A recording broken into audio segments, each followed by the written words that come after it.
Alrighty. Sweet. It looks like the sound is coming through from my mic. Oh no, I still have you unmuted. Can I get a mic check from you, Nez? Hello, and how's it going? Awesome. Perfect. Okay, looks like the audio is nice and level. All right. Everything seems to be working so It's far. gonna be I my don't want to Wednesday. jinx it. Yeah, I don't want to jinx it too much, but I'm excited that it's working because this is the first stream since I bought a new motherboard and CPU. I made the switch over to AMD, and so I did a fresh install of Windows. Nice. Yeah, and so on my C drive is Windows and like all my normal programs, OBS and Adobe this and that, and Office 365, all my work and productivity stuff. And then my D drive is Steam and all my Steam games, and then like uh, pictures and family pictures and stuff like that, and just random files. And then my F drive is literally just Star Citizen, and so I don't do multiple installs. Uh, I don't just switch names around from PTU to live and what have you. And so I had to wipe C clean and started from scratch. Yeah, Star Citizen on the F drive. That's appropriate. Unintended, but that is correct. um, but obviously, with a fresh install Windows, things don't always go smoothly, and it didn't. And so it took quite a bit of troubleshooting to get everything working right and get everything back to pre switchover parity. And so far, so good. But yeah, Nice. welcome to episode 79 of the Pathfinders podcast. We are the Pathfinders, and we are charting the way through all the nebulous information surrounding Star Citizen, Squadron 42, and their development. I am Tree0311 here, my partner in crime. Hello, everyone. I'm Nazeris. A very Nazaris, are you tired Nazeris. tired, but are you sans migraine? Am I what now? Sans, like without. Oh, yes. Yes, I am without current migraine. Good. All right, that's all that we can ask. Long work day or Yes, long work week. I haven't had a day off in 5 days. oof, long stretch. Yep. And normal, like, even with my last job, that wasn't really a thing. It was even like 4 hour shifts there and half days there. But no, this has been a very long stretch. I bet. Yep, my weekend. Go ahead. Let's Shori Kitsune says last time I switched platforms, I didn't bother doing a fresh install. It Windows booted up, but there was all sorts of weird authentication errors and stuff wasn't working right. So I was like, you know what? I could do a fresh install really quick because I don't have to re-download any of my games. All I had to do. What? Did we just become best friends? Hey, Sandy Sanderson, thank you so much for re-upping your subscription and for joining us this evening. Good to see you. Um, yeah, I was like, I can get and that part went quickly, like because all I did, I backed up the scenes on OBS, I backed up all my Stream Deck profiles, and a few things that I had saved on my C drive, but I deliberately have it set up so that way if I have to do a fresh install, it's generally not very painful. And this installing Windows worked right. Just getting everything to install like afterwards and making sure everything was back to the way I had it set up before that that took some doing. Yeah. But yeah, so far so good. Now I'm ready. Whoa. Let's see. Hey, North Peak, good to see you. Thanks for coming and hanging out. North End Trooper says, did a stint guard bumming and did 38 days straight. Oh, 10 to 12 hour days. Oh, yeah. Yeah, I've done lots of I long can't stints in imagine. my time, but I definitely don't do Cannot that imagine. anymore. I avoid it like the plague because it's just, it sucks the life out of you. That's why Naz is It tired does right indeed. now. Yeah. Yep. Like I could work every single day of my life if there were 4 hour days. I'd be absolutely fine with that. But because it's, 8 technically, but 9 mentally hours a Mm-hmm. day, It's insane. Yeah, it will really. And it's not drain like ya. it's not like it's easy work either. Like I'm running around most of the time when I'm working, like actually running. Oof. And lifting heavy things like 50-pound cases of water. No me I don't know why gusta. people buy so much water. Do they not have a tap? Yeah, or like I buying water in bottles and just drinking it like that, and it's like there's filters and stuff. You can just Yeah. filter out your tap water, put it in your fridge. You can have as much as you want. You're not having to constantly throw away bottles and everything. It's just so Or incredibly buy the wasteful. bigger like ones they're built to like have at a place. Like the big like what they like Yeah, 5 not 5 gallons, like big ones. yeah, those Like big jug things. yeah. It would be Why not cheaper do to this? have a subscription like that in your home than Mm-hmm. it would be to just Yeah. be buying So cases of uh bottled water from Costco or Walmart or wherever you get it from. yeah. Yeah. The ones that we get, I don't drink the water the rest of the family does. If I want water, I'll just use the tap. I don't believe in buying water like that. Anyway, it's $20 for the bottle, but it's $4 every time you want to go and refill the bottle. It's Good just like, grief. come on. Oh boy, I don't understand people buying water. I just don't understand. Me neither. Completely left the page that we were supposed to be on. There we go. Alrighty. What are we doing today, Tree? Well, I mean, we'll see if we go on any huge tangents, but because we don't have 2 monthly reports, and just in case people missed that, I think it was in. Oh gosh, I forgot to find where it was. I want to say it was into this week in Star Citizen for the week that the monthly report came out. But they are changing the format for the Squadron 42 monthly reports, and they didn't give us any like timeline of when they'd be back or what they were changing or how that was going to work. And so we only have the Star Citizen monthly report for October 24, 2024.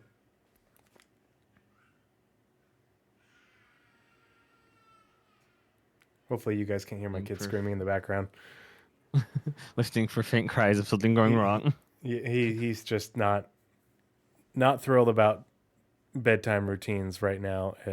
Oh, Once you get him into bed, he's fine. He goes right to sleep. But it's the before that where he's doesn't want to do this, doesn't want to do that. He wants to play, blah blah blah, and it's like, dude, just don't. I mean, that's when they invented bricks, right? No, wait, sorry. Yeah. Oh, I'm all about the like. Can't I just put like a little bit of bourbon? That's what Daddy's drinking right now. So a little bit of shut the fuck up juice. But yeah, so we're covering the October monthly report for Star Citizen, which was a pretty good one. And then, just so everyone remembers, the November and December monthly reports will be combined, but we won't see those until January. That's what they do every year. And the December part is always small, so they just combine it into one monthly report. But then we also have a new. We did an event and we did a patch and basically like moving on. Yeah. we're done. We're tapped out for the year. But then we have a new thing that I imagine the entire community team works on it, or it's something that they put together as they're trolling through Spectrum, because that's what one of their things is. The community managers, they're constantly keeping an eye on Spectrum and looking at posts, and then they send posts to the relevant devs, and so when you see developers like answering questions on Spectrum, it's not because they're the ones trolling Spectrum. It's because the community managers found that post and they're like, "Hey, can you take a look at this?" And respond to it. Sometimes I do, sometimes I don't, but that's part of their job. Hey, Citizen Joel, good to see you. 07, thanks for coming and hanging out. And so what they've done is if you and in practically every Star Citizen Discord, everybody has the feed of the dev tracker. You can get that piped into your Discord. I have it in my Discord, and so that's how I keep abreast of Star Citizen's development is I read almost every single dev response or post on Spectrum, as well as on what they post on Reddit, because there's just tons of great information, and it is good. It just doesn't see the light of day because so many people don't read those. Certainly not religiously like Naz and I do. Well, so now what it seems like it looks like the community managers are doing, but Niku, the new French community manager, he's not that new anymore, but the newer.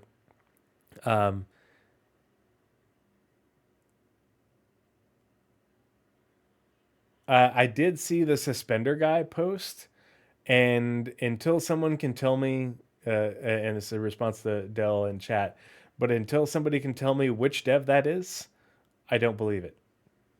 It feels like some weird, thing that somebody from Pipeline would do to troll people. So maybe it's legit, maybe it's not. I don't know. But I did see it. Yeah. What suspender guy? Something. He's the something. econ guy from SCL. He does have a dev tag.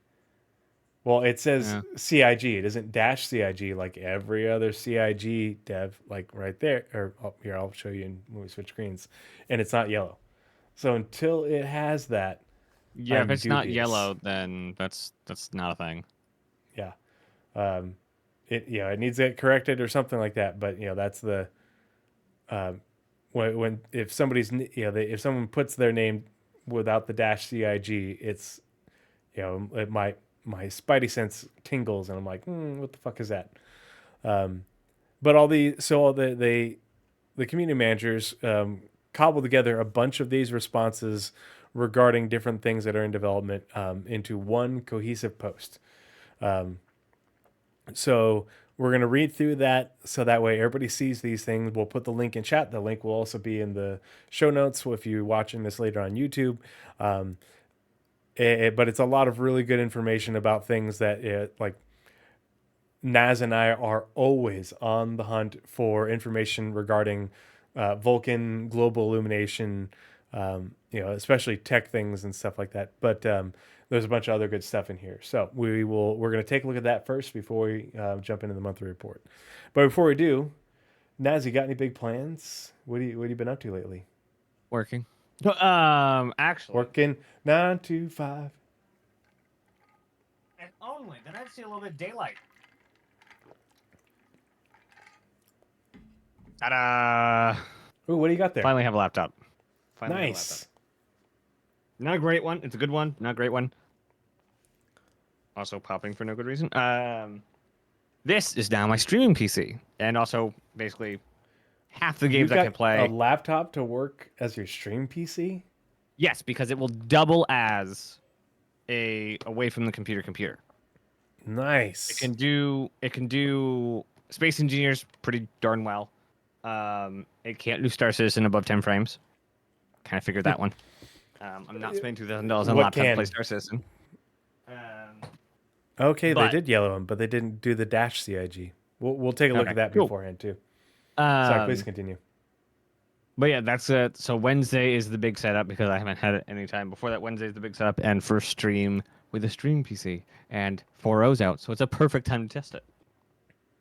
Oh, is that when they're? Well, because have they taken down the EPTU yet? Oh, was it only timed? I heard it went wave 1. I didn't see. Well, it's wave 1 on EPTU, but they said they're going to put out another patch that was timed and then take it down. Yeah, it is down, but they're going to do another one when I forget when they said there was. I just knew that I wasn't going to be able to make Hopefully, it. one will be out Wednesday. Yeah. Otherwise, I might be able to check out the hulls and more Polaris. Yeah, the new patch got soul crushed. Hey, Shimpasta, good to see you. Thanks for coming and hanging out. Yeah, thanks for watching the show. Yeah, so I had told Space Tomato, he had invited me on his show like a month or two back, I think it was, when I started my new schedule with my job. And my schedule is I work Thursday 24-hour shift, and then the next week I work a Friday 24-hour shift, and he usually does his show on Friday mornings. So I'm either coming off shift or coming on shift. Mm. And I told him, and I was like, sorry, man, I won't be able to make it while I'm on this schedule. And he's like, hey, no worries if that changes or something like that. If I'm going to do something on a different day, I'll hit you up. And so he um, was doing it on Saturday this week for whatever reason. And he's like, hey, you want to come on? And I was like, yeah. So I hopped on the show and we did a podcast on Saturday morning and talked about 4.0 and the Intrepid and a few other things. But yeah, it was a good show, good chat. I always enjoy hanging out with Space Tomato, and I am a religious fan of Space Tomato. Space Tomato and Paul, I've literally been a or subscriber. We're not going to call it just sub, a subscriber for like as long as they've been around. And I spam share Space Tomato's content. He is the best all around source of information and everything you need to understand what Star Citizen is and and where it's going. So I always enjoy chatting with him because he's all the things that Naz and I watch and read religiously. Space Tomato watches and reads religiously too. He just does this as a full-time job. Yep. He's the content creator we all want to be when we grow up. Yep. Absolutely. um, Though the only thing I would change to it of my aspirations to be Tomato is I don't want to be a single game content creator. oh yeah, that's and yeah, I totally agree there. That's why I like I like doing the podcast and following the development of Star Citizen Squadron 42. But if I'm streaming games, it's maybe a third of the time that I'm streaming Star Citizen, and the rest is other things.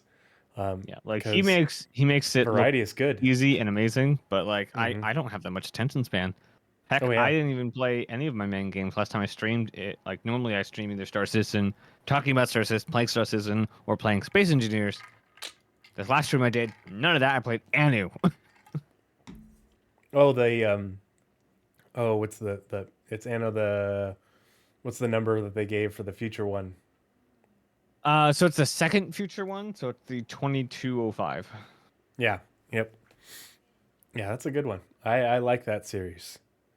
Yeah, it's Um, I'm upset that they went like they had a future one. It was like 2107 or something. I forget which one was previous. And then they had 2205, and then like nah, back to medieval. yep. Like wait, no, my sci-fi. So hopefully I'll probably get really into the next sci-fi anime. Yeah. Yeah, it's a The fun art in management it's amazing. series. hmm Well, let's go Art's ahead and switch screens, and that way we can get started. And I completely forgot about the patch watch for 4.0. We had a patch So watch too. we did on the 12th. So why don't we take a look at that real quick, and we'll take a look at that comment Yeah, patch watch that is balancing. now yellowed. So here, I'll you got it up? Yep. Okay, cool. All right, switching screens now. Oh, yeah, before we do that though, Yeah. you guys are watching me live via an AMD Ryzen 7 9800X 3D. Ooh. I got one. I managed to snag it. The Newegg got it back in stock, and so I snagged that and a new motherboard, and I made the switch to AMD, and I'm very happy. My new all-in-one cooler arrives tomorrow, along with some new thermal paste. So I'll put that in along with I got a couple more fans, so that way I'll be all fanned out. And the all-in-one here, I'll pull up the link. I have it saved in my Discord. 1 second. I have a oh gosh, what's it called? Uh,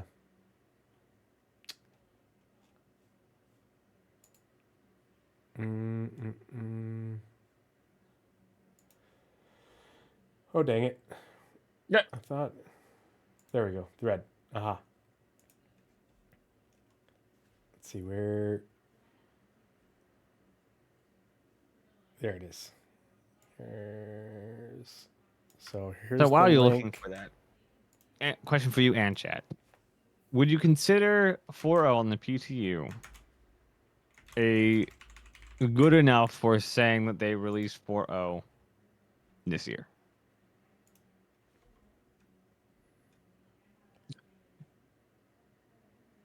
apparently Shimpasta is no.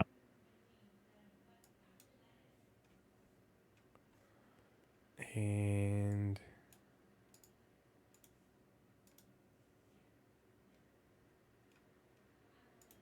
That was a question I was saying. So if they only get 4.0 out onto some wave or all backwards or whatever, some form of just PTU, it doesn't hit live before December last day, December 31st. Would you personally still consider that fulfilling their releasing 4.0 by the end of the year? I don't count it as released because it's Fair. not to live. That being said, I don't care. you know, if it's in PTU, but I'll be playing technically, it. yes. But I think that they're gonna make it. What state I it's in think by they're then? gonna do it We'll exactly. find I think out. they're gonna go live exactly how they did Wave 1. Freaking send it. Yeah, Like, I think they will have done all they could have done to make sure it isn't a ball of fire, but there's a lot of stuff moving around in this patch without the stuff that they pulled forward into 3.24 and without the stuff that they delayed until 4.1 or whatever they're gonna call it. yep. There's still a lot in 4.0. But I am encouraged because they got it out to wave 1, and they got a lot more concurrency real fast, and Mhm. that showed a lot of the issues. And so now they're taking it back down, and they are going to put out some fixes. And I think that's what we're going to see in this next build that they will be a time build, and they'll test it and see if those fixes worked, or some of them worked, and then they'll do another build that's going to be kind of like tech preview-y, which they said is what they were doing. They literally said that it would be very much like tech preview. So here we are, and Are they that's doing? Are fine. they doing the ramping or is it static? Like, are they keeping the No, but single? it was they talked about how they'd be. I think it was it in the patch notes? They weren't changing the numbers of people, but they basically said it would be kind of like a tech preview, and that they're testing things and they might take it down, etc. Yeah, but the concurrency was so high over the weekend, and they only had a couple of shards running, which is part of the tech preview part, that you couldn't get on. I mean, for almost all of Saturday, I could not log in because the shards were full. So yeah, but we'll see. I think that they with the success of the tech preview, and if they're doing this again for 4.0 and PTU, they'll be able to iterate on it quickly. And we've got 5 weeks, so yeah. But let's go ahead and switch screens, and we'll take a look at the patch watch, and that comment made by the suspender guy, and then we'll dive into the comms dive. Was that comment on the patch watch? Yeah, the comment is down here. It's the first comment, or not first comment, but it was linked. So, Oh, okay. oh, a baby. Hi, baby. Mwah. Daddy loves you. Night night. Get some sleep. Don't wake up mommy. Okay. All right. Why don't you read the preamble like you normally do, and then we'll just do one for one. All right. Let's make this a time. We're Nope, sleep can't make that training, thinner. Okay. but the last night was actually really good. The previous 2 nights were not good. Part of the crew. Oh boy. Part of the ship. Part of the crew. Part All of the right. ship. Part of the crew, Alpha part of Focus the on ship. Patch Watch, the Part of the crew, Balancing part of the Act. ship. Hello, everyone. In our Patch Watch series, we highlight upcoming features, improvements, and fixes not shown on the public roadmap. This time, we approach the release of Star Citizen Alpha 4.0. We're exploring the adjustments made to quantum travel gameplay following the quantum fuel consumption changes linked in the thing. We're also looking at the comprehensive overhaul of Star Citizen's in-game economy, which lays the groundwork for the highly anticipated edition of the Pyro system. As always, we're excited to hear your initial thoughts on these updates, and we encourage you to dive in and test them fully once Alpha 4.0 is live. Your feedback is invaluable and a key reason these updates are possible. Thank you for helping us shape the future of the verse. I love the patch watches, especially Yes, I think for they're big better patch. than patch notes. Yep. Yeah. It's always great because, I mean, obviously you and I follow the roadmap religiously, but there's always so many things that don't get mentioned on the roadmap. And then all of a sudden people are like, oh, when did this happen? It's like, here you are. But yeah, the patch watches are always great. And sometimes the things that they highlight in the patch watches, I think are more important and more exciting than a lot of the roadmap cards. Yeah. A burn down next year. Oh man. Oof. Why would they do a burn down for what? I don't know. That makes me. If That they makes were me going to nervous. burn down, it would have been 4.0. Mm-hmm. Like we only have small editions after this. Like each individual edition is small. Like just from 4.0 to dynamic, from now economy to server, Star Sim. Oh, the burn downs.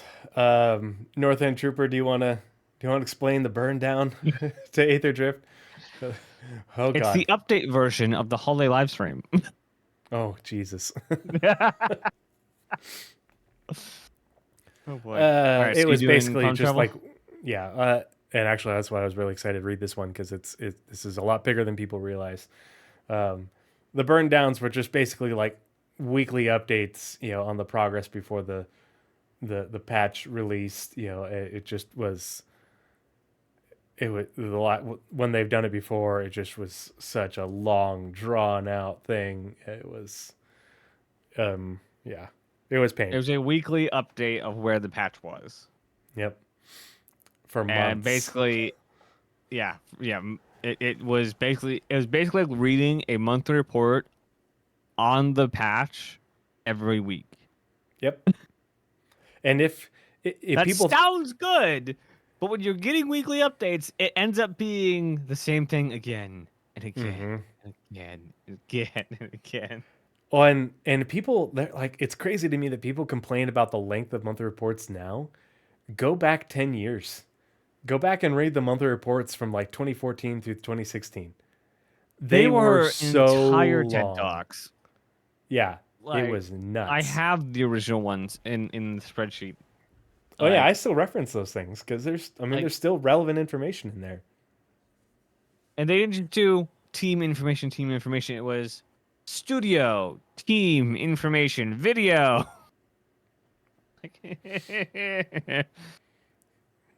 Yeah, people complain about CIG's communications now, and I'm like, you have no idea how far they've come. All right, so quantum travel update number 2. I'm going to read through this, and I'm going to explain why it's so important, because this is setting the groundwork for having much larger systems, and why larger ships are going to be so valuable and so important. So, before diving into what the second update on quantum travel covers, let's clarify what it doesn't include. Changes to spool and calibration time, which are scheduled for a later update. Since spool time, how quickly your ship shifts from SCM to NAV mode plays a critical role in combat balance, we're approaching it carefully to avoid unintended impacts. For now, spool time remains primarily determined by the ship archetype settings from a previous update. Yeah, we must be long lost twins. After reducing quantum travel times overall in Alpha 324.2, Star Citizen Alpha 4.0 introduces new variations in maximum QT speeds, acceleration rates, fuel consumption based on each quantum drive's grade and class, while ensuring balanced performance across all drive sizes. Each quantum drive now has... Yeah, I totally pick it up what you're throwing down because this is huge, and it isn't going to. We're not going to feel the impacts of this just yet with 4.0, but it will make more sense once it gets in your hands, and then we get Nyx and Castra. And Nyx is only a little bit bigger than Pyro, but Castra's double the size of But them going Nyx. back and adding class and grade differentiators is kind of big. They're finally starting to go in and pull the symmetry of all the components apart. Yeah, and it's going to incentivize having these things be behind loot tables or behind missions and reputation. Add is over what is big. So, most ships have already lost fuel capacity, but the important part is each ship now has 3 core properties. 3 core properties. These are the things that are core. Fine-tuned for this update. For this update, because it's Pyro, and they're going to update this as they add more systems in order, to have the experience give the field what they want it to enhance performance and strategic options. Maximum quantum travel speed, acceleration rate to reach maximum QT speed, quantum fuel consumption. When activated, a quantum drive accelerates to the ship to its maximum speed, maintains that speed during travel, and then decelerates as it nears the destination. So let me break this down for you. You have a small ship, maybe it's a fighter or a cutter or something like that. This means that what they can do is, for getting around your planetary system, flying around Crusader and its moons, or, pardon me, I need to cough. Or even going in between planets in Stanton, those ships will accelerate very quickly and reach their top speed quickly. So that way they can get around those short distances quite quickly, both in terms of your spool time, but also reaching your top speed quickly. But then they'll be at that top speed for a while, depending on how far they're traveling. What this makes different is they can set the acceleration for larger ships to be a lot slower, but give them a much higher top speed, which has always been the intent. If you go back and you read, there's a 2019 post from Chris Roberts him fucking self, where he breaks down quantum travel and everything that's goes into it, and what they're shooting for, and how it plays into the resource network, which was something we just heard about at that point. Is that your larger ships will have higher top speeds, but they'll also be able to maintain those top speeds longer because of the increased cooling. So what will happen is, in Stanton, a larger ship won't give will be slower to get around within the Crusader planetary system, because they're short jumps and it takes longer to spool, and you don't even reach your top speed. So that top speed doesn't benefit you. You're getting around the same speed essentially as the fighters and smaller ships. And you might get a little bit of a benefit going between, say, Crusader and Microtech. But you start to see more and more of that benefit in larger systems, because the travel distance is longer, so you have more time to accelerate to that higher speed and then spend at that higher speed before you then have to come back down off that curve to decelerate before you hit your destination. Killian, Null, there's a bunch of systems that are a whole lot bigger. All the systems in essentially 1.0, the first 5, are what I call essentially extra small in Stanton and even Pyro, and then small, because we don't even get up to like 30 AU. Something that not a lot of people talk about is, even though most gameplay will be within system, within planetary area, there is also the factor of inter-system travel. Yep. Like, that's like having the fuel economy, basically, the fuel consumption part. If you have to traverse, let's say, through Pyro to get to, because Stanton, through Pyro to Castra, like, that's 3 systems you got to travel through. Yeah. Yeah, and who depends on where you're originating in Pyro or in Stanton, and where you end up in Castra. It's a huge distance to cover. But this is what makes it so that way, crossing these large systems in a small ship just is not possible. You got to get ferried, or you got to make multiple stops, or bring a refueler with you. It makes it either impossible or really highly inefficient. But it makes it so that way your travel times, it isn't. People are like looking at, let's say, Null, which is 120 AU, and they're like, oh my gosh, it's going to take 24 times longer to cross than it does Stanton. It's like, no, that's not how it's meant to work. With these larger ships, it will take longer to cross than Stanton, but because you have a much longer distance to cross, yeah, it takes you longer to accelerate at that top speed. Your top speed is orders of magnitude higher than it would be in that small system because you didn't have enough time to accelerate to that top speed and then decelerate. And so what you'll have is the large and capital ships will be able to cross these systems in, they'll still feel big. It'll still take time to cross them, but you'll be able to do it, not in 3-5 hours or something like that. You're looking at 10, 15, 20, 30 minutes, for the largest systems, in larger ships. You still need to plan for it. You still need to, look at, how much fuel and stuff. But the other aspect of it is heat. And smaller ships, don't have the cooler capacity to dissipate heat. And if if you don't have the appropriate coolers, having better coolers will allow you to stay in quantum travel in that high heat generating phase of travel, and make longer jumps before you have to, come out of QT and cool down.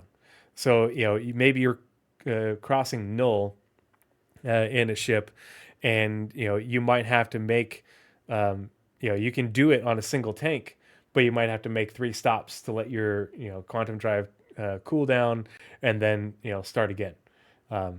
Depending on your configuration. And that's what will make, resource management and engineering gameplay important, but also choosing how you tune things, choosing the right components.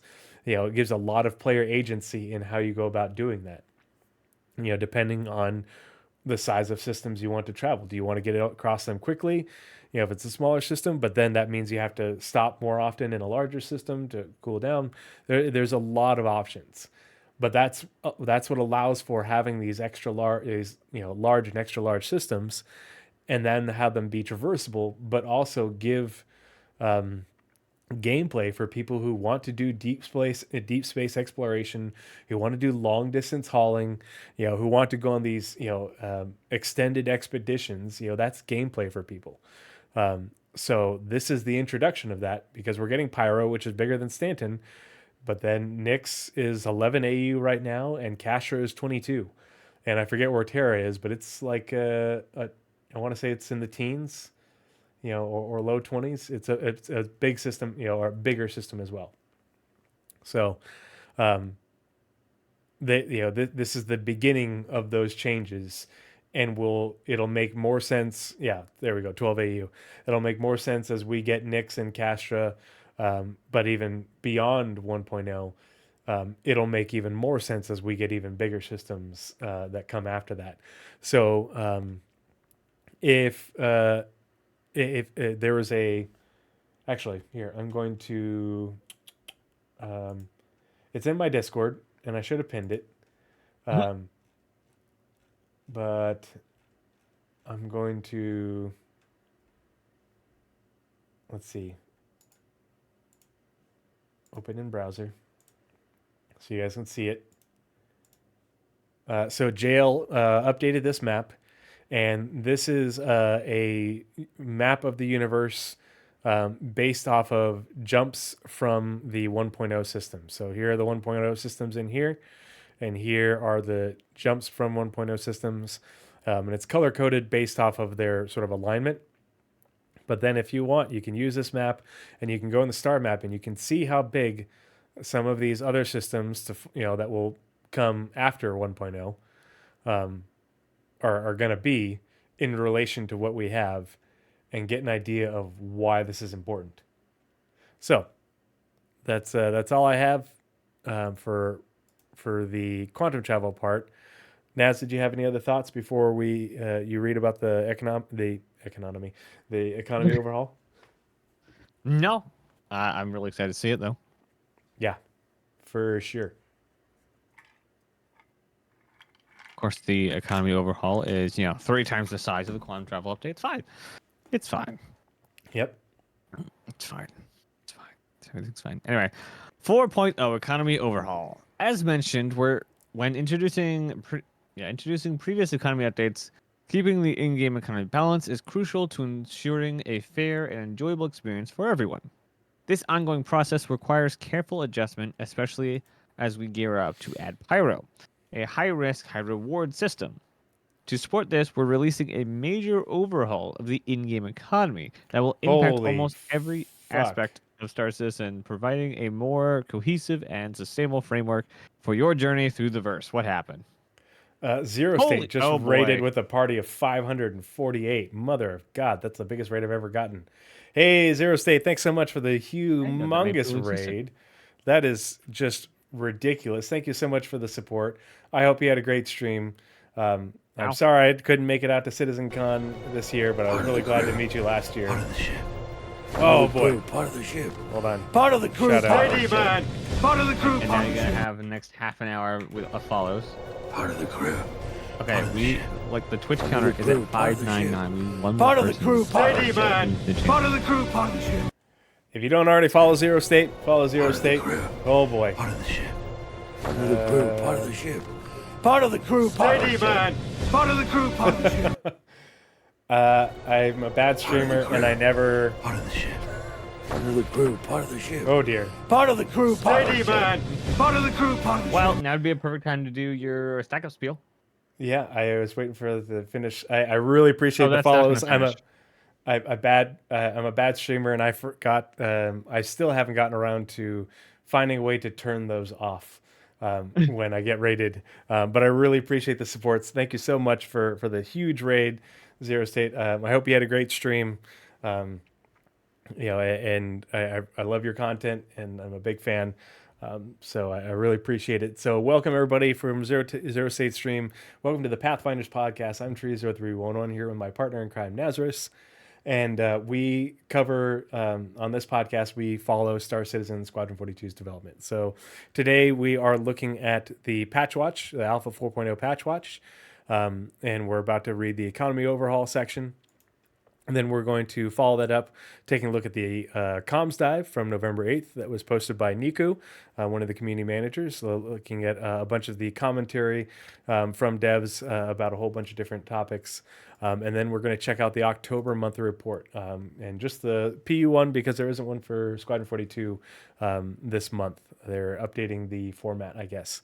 But for those of you who have never watched my channel before, I stream for charity. I keep no monetization for myself. So if you suffer through an ad while watching the stream, just know that the monetization goes to stackup.org.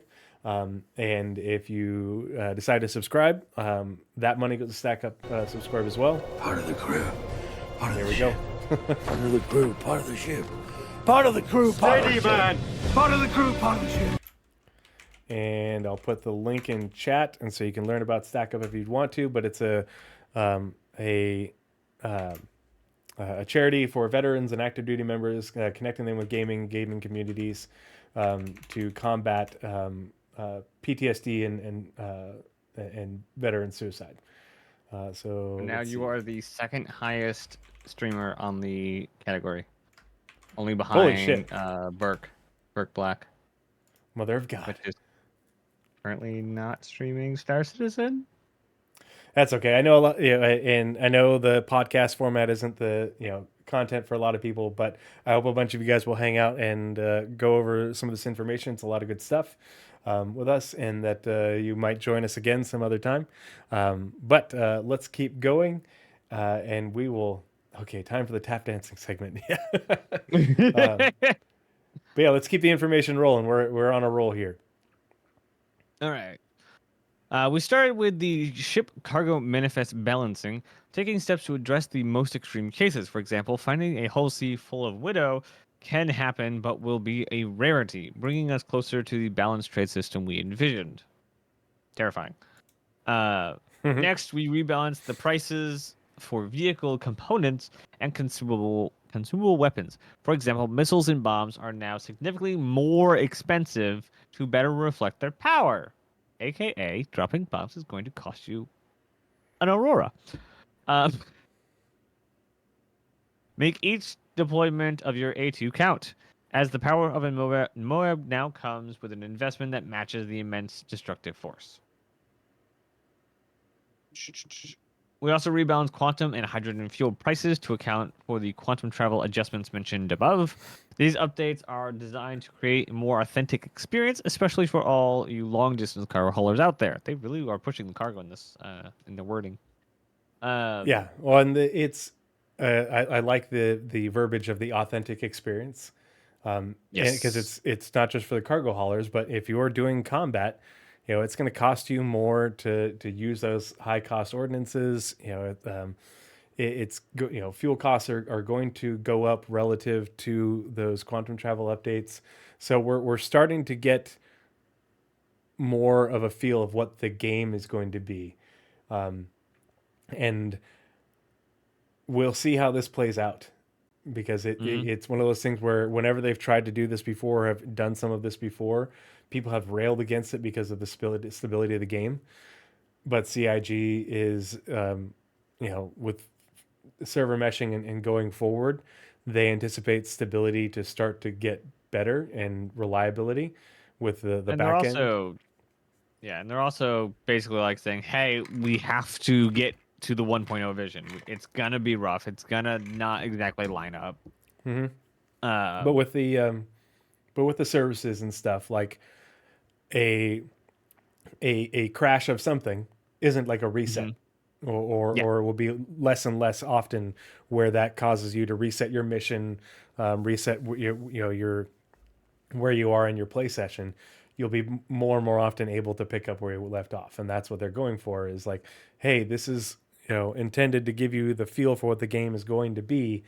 Now that we're introducing these pieces of technology that will, in theory, hopefully, make the experience less punishing. So, please continue. We reworked the code of every mission. That sounds fun. No, wait, FPS gear. Sorry, I skipped down.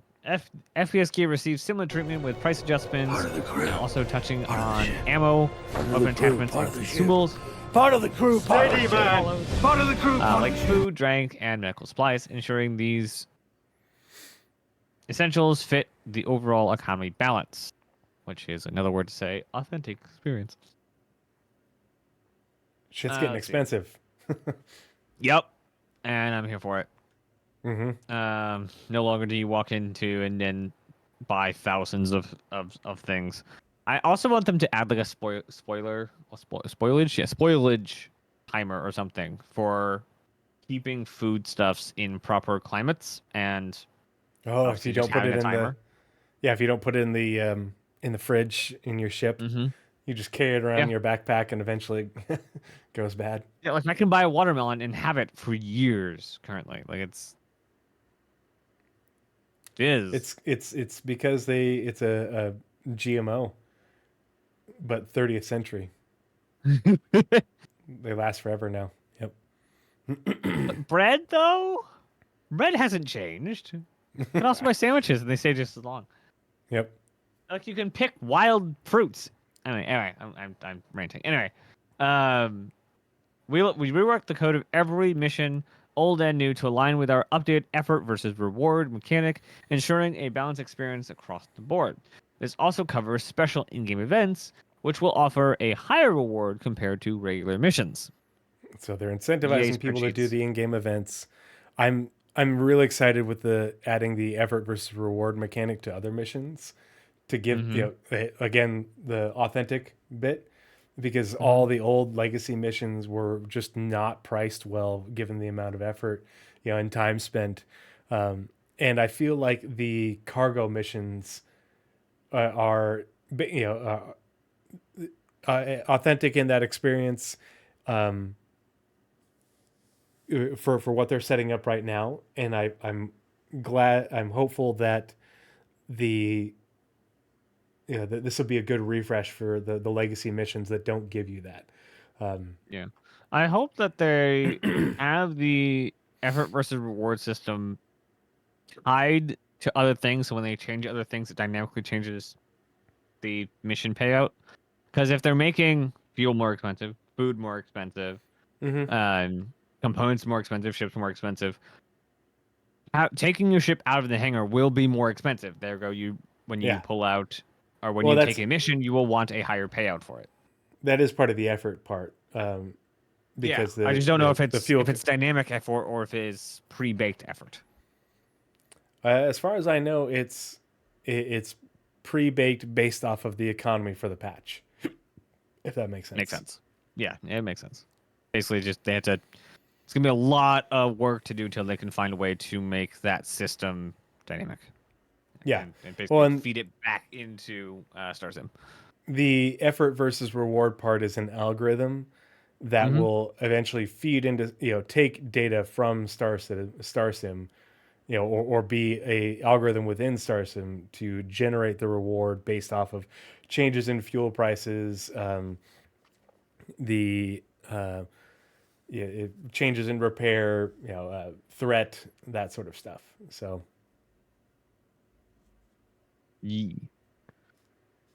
Let's see. We looked at all of the commodities in the game, including their prices, what boxes they're available in, where players can sell them, their price elasticity, and how available they should be. We then adjusted and in some cases completely reworked them to create a better and more fluid trade experience. This will keep trading gameplay more competitive, no matter what size of cargo ship players are running. These changes affect every shop and every commodity in the game, uh, benefiting traders, salvagers, and miners alike. We've also categorized commodities into hulling grades to suit various size or ship sizes, making trade routes more rewardable and more specialized. What that actually comes out to is there'll be some trades, let's just say diamonds or something, that will be high value, low, and you can't buy any of it anywhere. So it will be really good for little tiny ships to come to a mining outpost, buy 1 or 2 SCUs of diamonds. I'm just using diamonds as an example, and then go sell those. Because that's the only cargo ship you had. You just have a gear cutter and you're just trying to do some trading. It will not make sense for a whole sea to be moving diamonds in this example. But it wouldn't make sense for a medium hauler to do scrap or something like scrap because the payout is way too small for the amount they can fit in their cargo.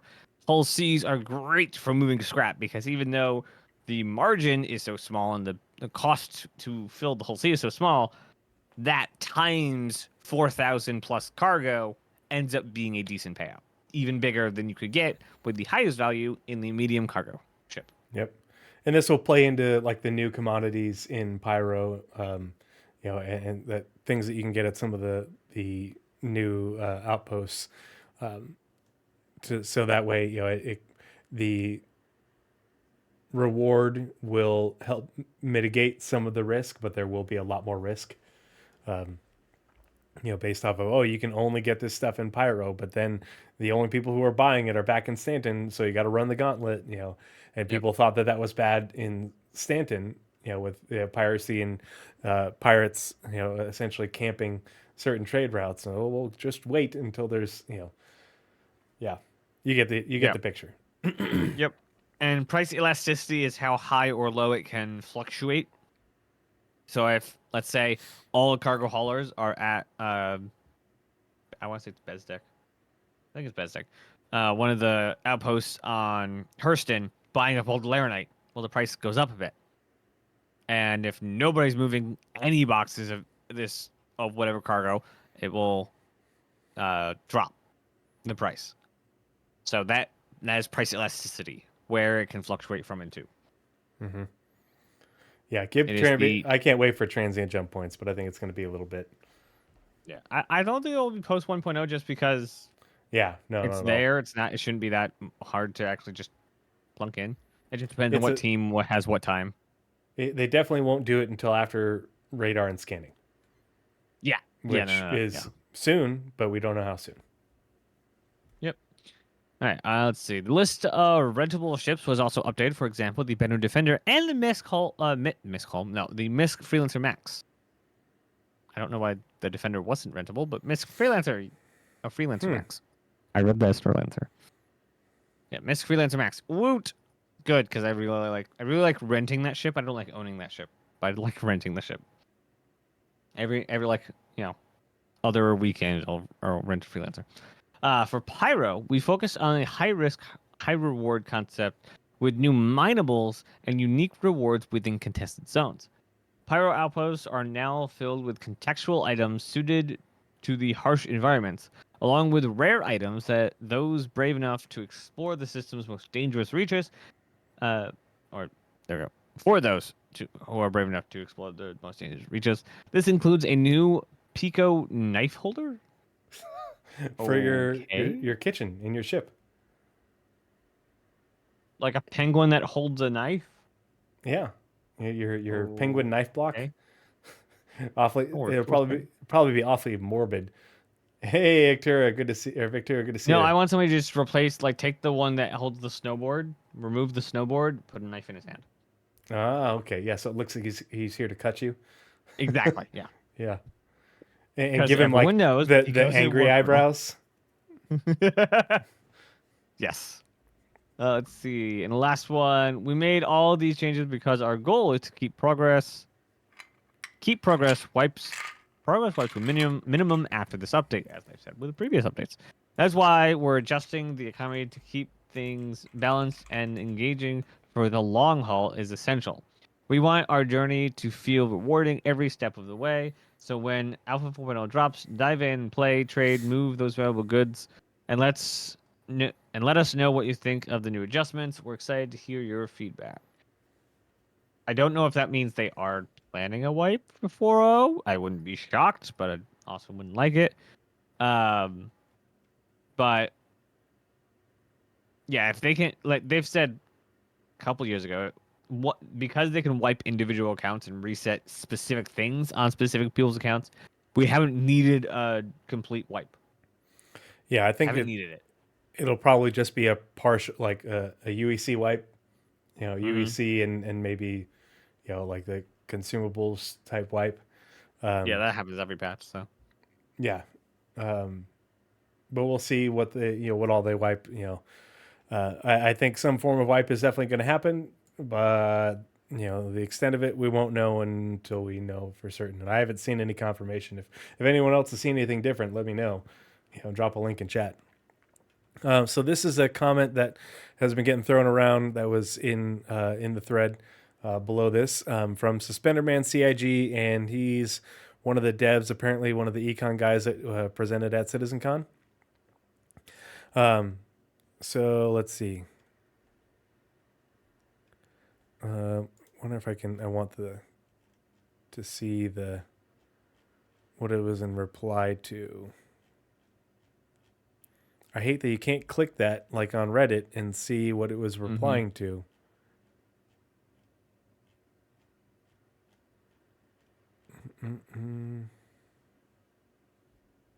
let's see who finds it first.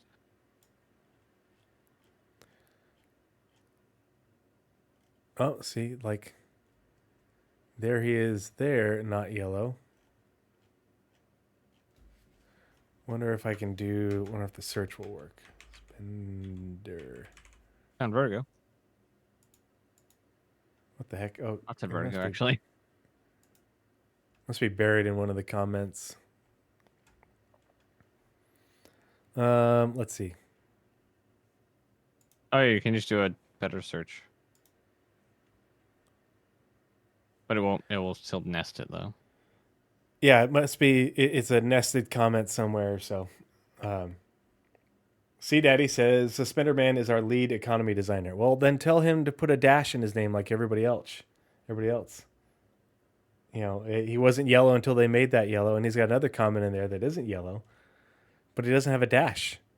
There's no dash CIG like Wayne dash what does it start with? CIG. Those are all reasonable. Okay, Niku, found it. I found it. Let me give you the. Oops, no, that's not mine. Cancel.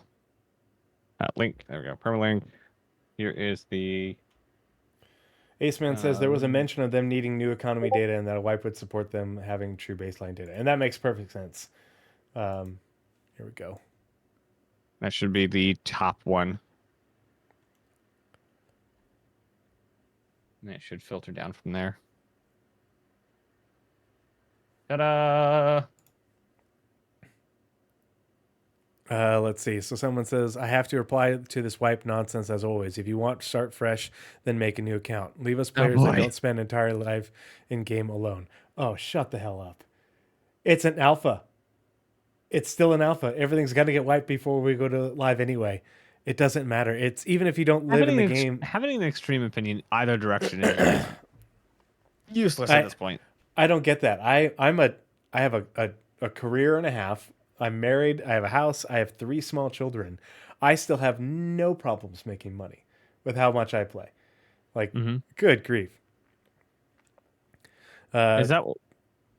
Let's see. I think just the people. I just think it's time spent in game. I don't like. He wants to keep the stuff that he's worked on. Like, it makes sense, but like having extreme opinions, like never wipe, don't touch my stuff, and wipe every patch, like both extreme. Just chill a bit. Back to the middle. Make it. They have to wipe to get to a data. They're not going to selectively wipe some people and not other people. You know, like if you get exploited, you know, if you do an exploit, then you're definitely going to get a wipe. But if you are playing this game and you don't, you think it's not fair to get wipes when they're building out the economy and building out all these features, you know, and that things that they're going to be able to get good data to give you a good experience. Like if you want a good experience, you have to put, you know, in the end, they're building the game for 1.0, not for they're not building the game for what we have now. And that's just the way that it is. What a brag tree. It's not bragging. It's not hard to make money in this game. I think the whole career and a half, family and kids. Yeah, it's so not hard to make money in this game. Now, if you're grinding for ships, then yeah, if you want 890 jump, it's going to take you a while. But otherwise, like, what are you spending your money on? You know, like things have been, with how bad inflation is and how easy it is to make money, shit's practically free, especially with like, you know, how much you can loot. It's just I don't get it. You know, it doesn't make any sense. Yeah, there are people who say, yeah, if we need a wipe so we can start over. There, you know, that's not a good reason for a wipe, and CIG isn't going to do a wipe just because you're bored and I've done everything and you want to start over. Like, it's they have to wipe, you know, money in certain things in order to get good economic data and to make sure that they're building the experience that they want it to be. You know, if you don't put good data in, you're not going to get good data out. It's part of the development process. It is what it is, you know. So, you know, what the wipe extent, it's the, you know, the whole leave me alone because I don't play all the time. And it's like, that's an entitlement attitude that I'm just vehemently against. Yeah, I almost guarantee 1.0 will be a wipe because it will start the game. It will start the game ticking. It will start in turns ticking. It will start all the things ticking. You're not going to go into 1.0 with 1 billion credits ready to buy everything you need to start building your space station. And own every game or own every ship in the game. That's not how it's going to work. So, and I'm not going to read the rest of these. So Suspenderman CIG. So those are all very reasonable considerations that we made while deciding if we are going to do a wipe in 4.0. If somebody spends a UEC, I will not be able to know if they are using currency earned from last year's exploit or from the new economy. It is important for all of us to get good data, as this is the first time we have balanced the economy as a cohesive system, and we need to know where we got it wrong. As many of you already said, we're going to try very hard to not wipe again too soon after 4.0. This is a trial run of how we will deal with bugs and exploits after 1.0. That, of course, does not in any way mean that there will not be any more wipes. What are the chances we got it right on the first try? ? And who knows what bugs or exploits are going to show themselves with all those cool systems you saw during CitizenCon. Let us know how you feel about the state of the economy in 4.0. I am here to listen. Cheers. Yeah. You know, full wipe, partial wipe, you know, that it's, I think for sure currency, and things that are, you buy a lot of, whether they let you keep ship. I don't know. It's one of those things where if, this is the biggest patch ever for Star Citizen in terms of importance. And they're doing a whole bunch of economic changes in order to start this, process of getting ready for the 1.0 economy. And they have to start from a good baseline. It is what it is. The sooner you get your mind right with it, the better off you'll be. Yeah. And there will be more wipes, but they are going to try, like what he said. We are going to try very hard to not wipe again too soon after 1.0. It's going to happen. They just don't know when, but they're going to try and give us a good amount of time after 4.0 before wipe in order to see how this data comes together. If you shut down an experiment too soon before you've gotten enough data, then you're not going to have a complete picture of what you're experimenting. So, yeah. It is what it is, and congratulations, people were starting to get the game. Don't be mad that CIG is building the game. Everybody complains about, just finish the game already, and then gets mad when they start working, when they're working on things to finish the game. So, yeah, we are getting some form of wipe until they confirm what it is. Whatevs. But, expect a full wipe, and if it's less, then great. So that was the patch watch.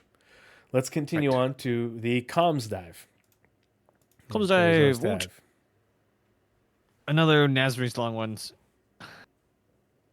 No, they're all short after that, but you always do the preamble. You want me to do the preamble? Yeah. That's your thing. Long on this one. I know. Yeah. It's your shtick. I know. All right. As long as I get gold illumination. If it turns out to be mine, then you can have it. No, I got it. It's mine. Okay. Awesome. Works out. Anyway, Star Citizen Comms Dive, November 8th, 2024. Yes, this is a new series. I will explain in a moment.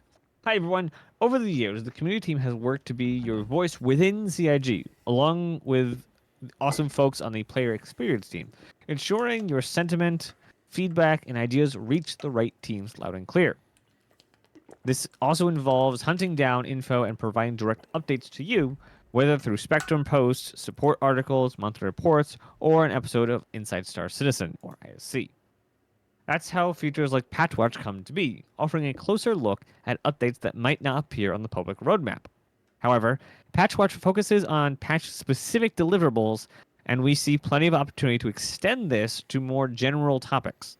Today, we're happy to introduce Star Citizen Comms Dive, or SCCD, a new series that focuses on diving into hot topics and article discussions in the community, or active discussions in the community.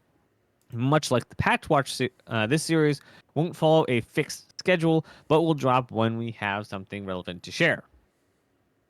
This is a bit experimental, but we're excited to help enable discussion around the development of Star Citizen and find space to share news and updates that don't necessarily warrant an entire announcement. In many ways, the community team is quite similar to all of you engaging and inquiring on Spectrum. But we're lucky to know, where developers sit and have access to bug them for these kinds of quick answers. While we can't respond to every comment or thread, we're certainly listening and sharing your insights internally. Your engagement is a huge part of what makes this project special, and Comms Dive is another way we can recognize the importance of your discussions and keep the information flowing. Thank you for the incredible energy you bring to this community. As always, your feedback on this initiative is appreciated. Even on this initiative is appreciated. It says, let's get into some of the key topics currently discussed in the community, with more to come. I wonder how often they're planning on doing this, because this is just phenomenal. I think the only thing that would be, and that's the part that might be a little bit confusing, is They don't reference if these are in response to a specific thread and or dev statement. And it'd be nice that if it was, they put a link to it. Part of the crew, part of the ship. Part of the crew, part of the ship. Part of the crew, part of the ship. Part of the crew, part of the ship. Thank you for the follow. So I remember when this conversation came out, and I don't know if this is just because it looks like they're just summarizing these, like they go back to a thread that had like dev responses or something, and then they get the devs to summarize that information, make it a little bit more cohesive. But it'd be nice if they had the link to the original conversation so you could read all the posts. Because this is one of the things that I do a lot of is I'm on Discord on my phone or at my computer during the day. And whenever I see dev replies on Spectrum via the feed, I check them out and I read them. That way I stay, up to date on all this information. But having all this coherently versus having to just sift through every single dev reply is just phenomenal for getting more people to read this information and stay up to date. So, fire weapon groups. In Alpha 3.24.2 PTU numbers, Wave 1, we adjusted the weapon grouping system to streamline controls. This change aims to bring input parity between FPS, turret, and ship controls for new players, while reserving right mouse button for precision targeting. We appreciate the feedback and have since updated the system in Alpha 3.24.2 PTU numbers, Wave 1, to allow direct firing of gun weapon groups 1 to 4 independently. Note that this is still a work in progress, and especially regarding EMP and QED QIDs, we're committed to improving usability and ensuring your feedback shapes the final product. And I remember when this came out and the change, and there was a big hubbub both on Spectrum and on social media. A lot of people didn't like the change, and I was one of them. It's like, don't just take it away, make it an option. Give players the options within the keybinds to set them up how they want, and don't just do this one size fits all approach. Because they don't have any shortage of keybinds. There's no reason they can't make it so that way you can adjust the keybind to do what you want. I like that they changed it back in a way. I expect more changes in the future. But it's nice that it's great. This is another fine example of them listening to community feedback, and going forward with a solution that we like. So, pardon me. And next to you for precision targeting. All right. Precision targeting. Precision targeting is an ongoing work, and it will be essential for effectively neutralizing subsystems on larger ships. Coupled with a resource network, the Maelstrom upgrade refine tunings, and a new array of medium-range weapons, larger ships are set to become a significantly greater threat to fighters than they are today. The ultimate design goal is to make larger ships very dangerous for fighters, but we don't yet have all the necessary elements in place, so this change won't happen in the immediate future. So it's a precision targeting, as it's currently implemented, is in, but it doesn't have its reason why it's in yet. But it was easy to port over from Squadron, and with the players, we're starting to get the reason why they want precision targeting mode, or at least the design for precision targeting mode. But we still have things like, obviously, weapons being added, resource network, now that's been pushed out of 4.0, and Maelstrom to still come in, making them capital ships even harder against, or tougher against fighters. And fighters will then be, well, as you guys have been discussing in the chat, like, single C fighters are kind of not great with precision targeting, but turrets in smaller fighters are going to be great. I think Hurricane and Scorpius. Yeah, and it's it's one of those things, like, you can precision target with a single seat fighter, in order to try and damage individual components, or take remove some of the teeth of a capital ship, or even a larger ship. But these things that the resource network and Maelstrom, and before Maelstrom, the faux armor that they are planning to introduce with engineering resource network is all meant to make it so that way your um, your small fighters are just not able to do much to damage larger ships. You need to bring the right tool for the job. Now you can potentially remove some thrusters. If you have a big enough weapon with enough penetration, you might be able to break through and damage some components. But you're not going to be able to make these large ships go boom. Or at least not very. It'll be very, very, very difficult, and it's going to be a matter of disabling with the right tools versus trying to just circle strafe in an arrow, and eventually that hammerhead will go down. Yeah. It's not going. DPS is about to become not irrelevant, but pretty meaningless. Yeah, it's not about gonna be a how much DPS damage numbers you can game. do; it's where you can put the damage. Yeah, where you can put the damage, and do you have the right? It isn't just a numbers of DPS. It's do you have the right size weapon and the right type of weapon to get the damage where it needs to go. It doesn't matter how much damage your size 3 repeater can put out. It isn't going to do anything to the shields and armor of that larger ship. It's just going to shrug it off.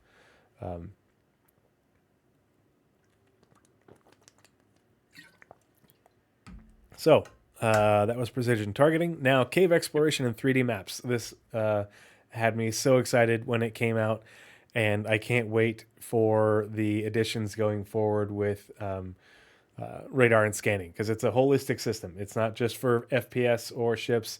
It's all coming at once. So, cave exploration and 3D maps. The goal is to implement a fog of war system for cave maps. This means that the first time you visit a cave, and it won't just be for caves, it'll be for a lot of locations, you'll need to map it out yourself, and once you've explored it, the data will be saved for future use. In contested zones or off-grid areas, off-grid, do they just mean like areas that aren't a POI, like a landing zone or a settlement? I'd What do they imagine mean? so. Yeah, what do they mean by off-grid? Because I imagine even some of the derelict settlements in Stanton are off-grid. Yeah, that's what I assume. But I didn't know if like off-grid meant something else, because they don't explain what that is. Comray and ICC probe are very different things. Comrays don't scan. So having maps based on Comrays wouldn't make much sense. Yeah. Now you could get the data from someone else if they had it and they were able to, sell it to you, but that's a future thing. In contested zones or off-grid areas, the data won't be pre-charted, so you'll need to explore these locations to unlock the map details. There will be exceptions, such as when you're specifically sent to a location via a mission. In these cases, a mission giver might provide you with the necessary data. It doesn't say they will, it says they might. It just depends on the mission. However, exploration remains a key focus, and these systems are designed to make it an integral part of the experience, and I am so here for it. I like being able to see the cave on the map, but I'm looking forward to when the map on the cave is only what I've explored, and what's within like scanning distance, essentially. Yep. Scanning's been one of the things I like. We've been thinking about since the project's inception. Mm-hmm. And now we have pretty maps, and we're just thinking about it even more. It's a step in the right More direction. getting lost in caves. Not getting lost in caves. More not getting lost in caves. Yeah, that's the thing, is people haven't, like, they realize that people haven't been going to caves because they can so easily get lost. And so they're like, let's add this. That way people will explore the caves and we'll get the feedback that we need for caves and cave missions, because people just weren't doing them. And so, Ghost, no one else has your 18th sense of direction. You can't spend 5 minutes in global chat without somebody complaining about getting lost in a goddamn cave. It's so easy to get lost in caves and get turned around. Mm-hmm. You Especially know, when you like crawling around in places. yeah, I don't mind. I almost always able to find my way out, but it takes a long time, and so many people just backspace their way out of caves. You know, Yep, I've seen it. I've seen it done. All right, full screen mode. The recent engine updates have made exclusive full screen incompatible. While this is technically possible to re-enable, it's specifically for Vulkan. We've decided not to do so because it's a legacy feature that's gradually being phased out. By focusing more on modern display methods, we can ensure a more stable and optimized experience across a wider range of hardware and setups. help! Borderless I'm full lost in screen a is cave. Please send 1 million UEC to help me get out. It's like, you should post that every time you log into the game. Mm-hmm. Just log Yeah, in and post that. and it will be more worth it if you don't get lost as easily. And now all we need is the mission team to update missions so that way they work more reliably, because it's not just the cave missions, like the Mhm. all the derelict ships, whether they're in space or on the ground, are so borked because they're so old. And that's my gameplay. That's my jam. Let's see. Borderless full screen is the way forward. It's smoother, more responsive, and has no negative impacts on performance in Windows 10 and 11. For those using, and that used to be like the thing, if you were playing in anything but full screen, everything on Windows was still rendering, and that's why full screen was the thing. Apparently now we're in a new age of OS, and now it doesn't break everything, and Windows doesn't render. Like if you, I don't know which Windows it was. It may have been, I think it was 7 to 9. I know 9 didn't really exist, but it did. Uh, 7 to 9, like it rendered every single window if it was on screen. Like if it was Dear in God. the screen, it would render it.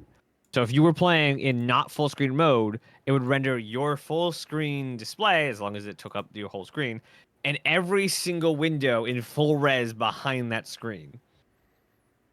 It's horrible. That's why full screen was the thing, and that told Windows, hey, only render this screen. There was no 9. There was a 9, but it wasn't it wasn't released as 9. It was, I think it Made was a brum. one that released in a specific region for specific things. It wasn't called 9. There's He made a always a joke. number there. They always build it very infrequently. Well, I think 9's like the only one so far they've just hop skipped over. It's a fun, not going on that train. You Anyway, missed the joke. There was no Windows 9 because 7, oh, 8, 79. Windows Oh 7 god and dang. Okay, I'm sorry. I'm tired. I'm tired. Got to give Shampasha the credit he's due. Yeah, absolutely. That was a good one. That was Part of the good. crew. Part of the ship. Dang. Hey, I'm there sorry. with the follow. Part of the ship. Part of the crew. Part of the ship. Part of the crew, part of the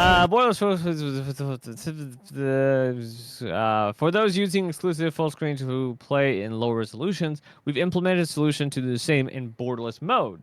Any performance drops players have noticed from the new window mode comes from the new codebase in 3242 and 3243 that we're currently working on, not from the display change. The upscaling options will also be restored to their previous behavior, as the UI will now remain rendered directly at your upscaled resolution. Very cool. And I don't know, and this is already in, I think is this in live? Yeah, I think this is in live. I don't know what live did, but I logged onto live, well, I guess it was last week because I haven't had any time since. And I was getting 30 plus frames, not consistently, but at times 30 plus frames at Orison with photo clouds on. Seeing like my performance before I made the switch to AMD, my performance has been getting steadily worse since 323. Like 323 was the best performance that I'd had ever. And then ever since then, it's just been going steadily down, and I don't know why. Like it hadn't changed anything, and I tried all sorts of settings changes. Every update? Oh yeah, every Okay. time, because that's Interesting. religion. Interesting. And I don't know what the deal was, and I only got in for a little bit after I installed the new motherboard and the 9800X 3D, and I went from like 30 something frames at New Babbage, just running around New Babbage, to 60 something, which was back to where I was back in like 323. And I haven't tried the areas that are not like really CPU bound yet, so it'll be interesting to see what my performance looks like. And that was on 4.0 PTU. So, well, and I had they fixed the thing with the E-cores. Like that wasn't an issue anymore. Because when I had first gotten the 12900K is, when they found that those issues with the E-cores, and I was using Process Lasso to not use them anymore, and they fixed something like it was like almost 2 years ago, and I had to use Process Lasso at all. Like I tested it where, with it on, with it off, and it didn't make any difference, and so I stopped using it, and then things have just been getting steadily worse, and I didn't know why.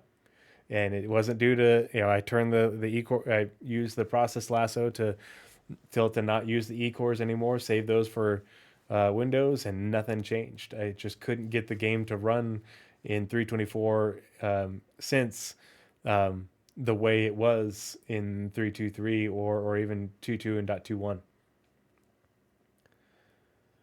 But that was the thing. Nothing changed with my RAM. Nothing changed with my setup. And like I have a pretty beastly system. Even before I got the 9800 X 3D, and I just was not getting the performance that I'm used to. And my performance is still better than a lot of people's, but with a 12900K and 64 gigabytes of DDR5 at 5600, and the timings aren't great, but they're not bad. And a RTX 3090, like I was, and I only run at 2K. I don't have a 4K monitor. And I was like, what the hell is going on? So, and I was like, you know what?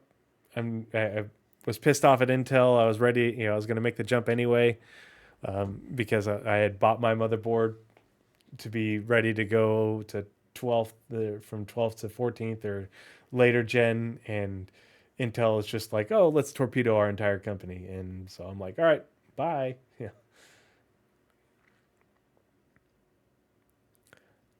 Sorry, tangent. Yes. Vulcan is yours. Vulkan development and DirectX. We're making great strides with Vulkan multi-threading, which is the big deal. Currently showing promising results in our internal development. Our goal is to make Vulkan the default rendering API and thereby phasing out DirectX 11. Doesn't tell you when, just says that where they're doing better and better. And so, I think they have said, and see, that's why this is interesting, because they have made a bunch of other statements, Ali Brown and Ben Perry, regarding Vulkan and global illumination. And they're working on it in Squadron right now. But the work they said that the work they're doing for Squadron to get it ready for Squadron, most of it will benefit the PU. But they're not ready to introduce it to the PU yet. Now people say, well, Vulkan multi-threading isn't going to help with the parts of the game that you're CPU bound, because that's the main thread. But that's the point is they're moving a ton of stuff off of the CPU away from the main thread and putting it onto the render thread and making it run off on the GPU, so that way you're not going to be CPU bound. And Vulkan with multi-threading in the GPU will be able to take on this, all this workload that they're going to be porting over from the main thread and the CPU. So they're giving it the overhead because that's where they're going with a lot of the things that they need to move over to that part of rendering a scene. They talked a lot about that in the Genesis presentation. So many, when it comes to compiling the terrain and on planets, which is where a lot of the performance issues lie. The object density for object scatter and everything. Everything to do with weather. All that stuff is not going to be. They're going to be moving that onto the GPU. And so that's why they need Vulkan, is because we don't want to switch from being CPU bound to being GPU bound. And so when they switch those things over to the GPU, they need to have the overhead available with the multi-threading from Vulkan. So that's all that. And if you're more interested in that, like, you can just go onto Spectrum and search for Ali Brown or Ben Perry, and they'll come up and you can see their replies regarding it. And on to you for Global Illumination, your baby. Woot! That's just something I'm really excited for. Global Illumination. Oh, yeah. Well, last year's presentation. Totally agree. What? It's gonna every time they show it off, it's like, God, that looks so good. Please do. I don't even know if I'm using Expo settings yet, Shimpasta. Like, I've literally only had it installed for a day. So Global Illumination can turn any game and even low poly models from cartoonish to realistic. And between it being added to Star Citizen and the new version of Space Invaders getting GI, so cool, so good. It's just so much better. I can't wait. All right. Well, last year's presentation may have looked good. If you rewatch it, you might notice that we were showing it without glossy reflections or any transparency in the scene. What would be less obvious is that it wasn't able yet to do real-time updates of ray tracing scenes. Interesting. We just had it trigger every couple of seconds if we weren't doing a frame-by-frame video recording. There was a lot of fuzz on disoccluded pixels. We're still working on that, and it's looking better. We still don't have a date for when it reaches the persistent universe. Most of our work currently is focused on getting things operational in Squadron 42, which will likely have overlapping needs and benefits both games. Global Illumination is a balancing act of requirements, because it is something that is based on ray tracing, which means you have to draw lots of lines, lots of GPU needed for that. But then you have to, like they said, glossy, reflection, transparency, all special use cases for ray tracing.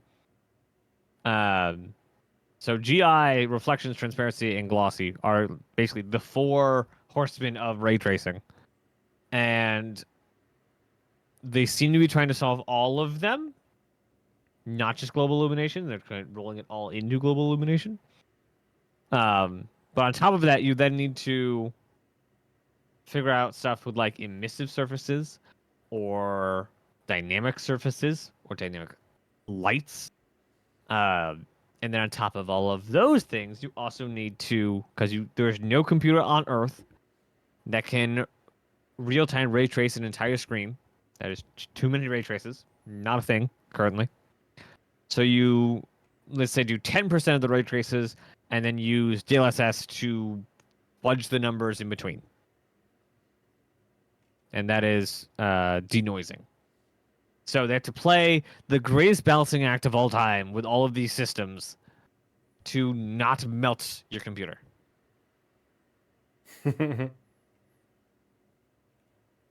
And I can't wait. Fudge.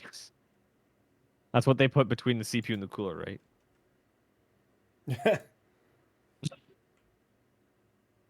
All right, now an odd one. Grey Cat Industrial OC inventory and trading terminals.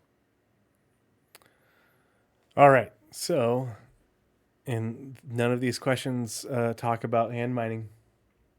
Those motherfuckers. Is that still broken? It works. They neutered the hell out of it, and I don't like it anymore. It's not fun. Grey Cat Industrial Rock Inventory and Trading Terminal. We're aware of the issue preventing players from selling minerals directly from their stored rock vehicles. Our team is actively working on a solution to eliminate the need for transferring minerals one by one from the rock to your backpack.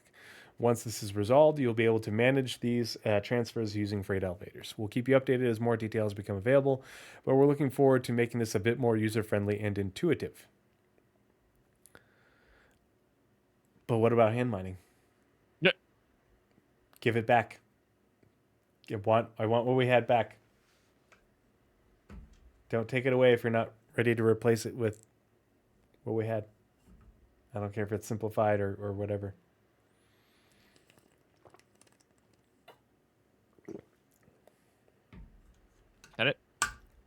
Yep.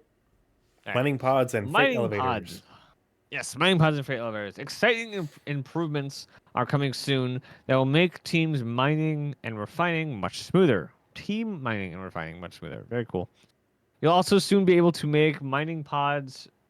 You'll also be able to take mining pods to freight elevators and have them transported by other ships. Finally. First, players will be able to remove mining bags from their ships and replace them with empty ones easily. Bug fixes will allow mining bags to be placed on cargo grids of other ships or stored in warehouses via freight elevators. Additionally, the trade terminal and refinery will recognize the warehouse as a source of unrefined materials. Also, very cool. Lastly, refined materials will soon be transferable directly from refineries to warehouses through containers, though containers will initially be limited to 4SU. This restriction will be lifted with a future update that will allow players to split and combine boxes. Yes. Soon, Like, please. That's a I need a time huge machine, quality so of I can life go to update. that update. Yeah. Yeah. From now on, refined materials can still be sent directly to ships and auto-loaded in appropriate size boxes free of charge. Yeah, this Awesome. is a really big quality of life And it's addition change. finishing out like a lot of the stuff that should have come with freight elevators that didn't get its time. Yep. Yeah. And there's more things, but yeah, that's this is one of those things where they needed this being able to move vehicles. Split boxes is a big one. I know some saying about combining boxes, but currently I don't know if this is gonna be expanded to transport missions, what they're called, freight missions. I completely lost the name of what they're called. I can pick up a 106, I think, the 106 SU mission, and my Zeus CL can hold 128 SU, but it gives me 13 4 SU boxes. Yep. I can hold 6. So if I can say, hey, split these boxes into 4s and 2s, I could do so much bigger missions. Yeah, you can't get some of those missions in there because of the configuration of how the cargo grids work on the Zeus, because they're not all connected. Yep.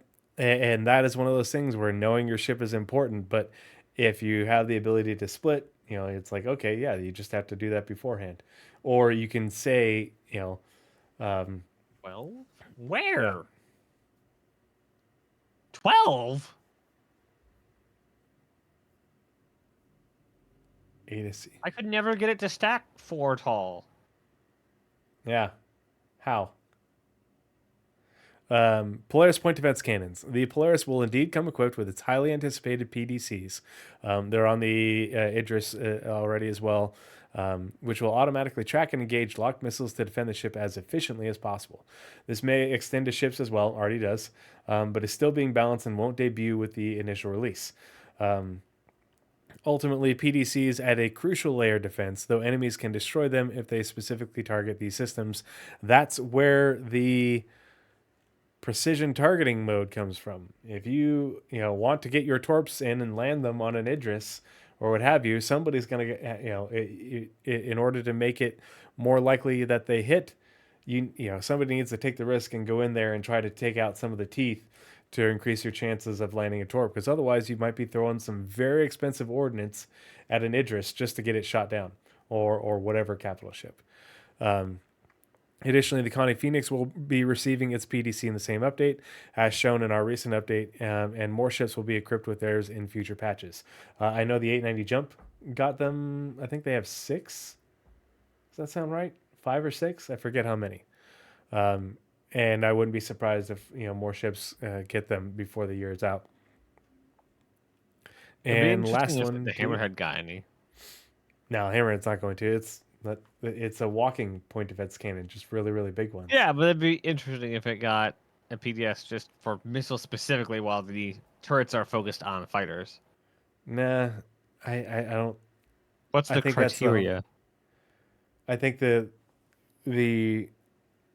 I don't know. I don't think that every ship is going to get them or needs to get them. Like the whole point of the Hammerhead is it's covered in turrets, Mm-hmm. And the other thing is you have to think about what is going to be the PDC on the Phoenix is to protect you from missiles.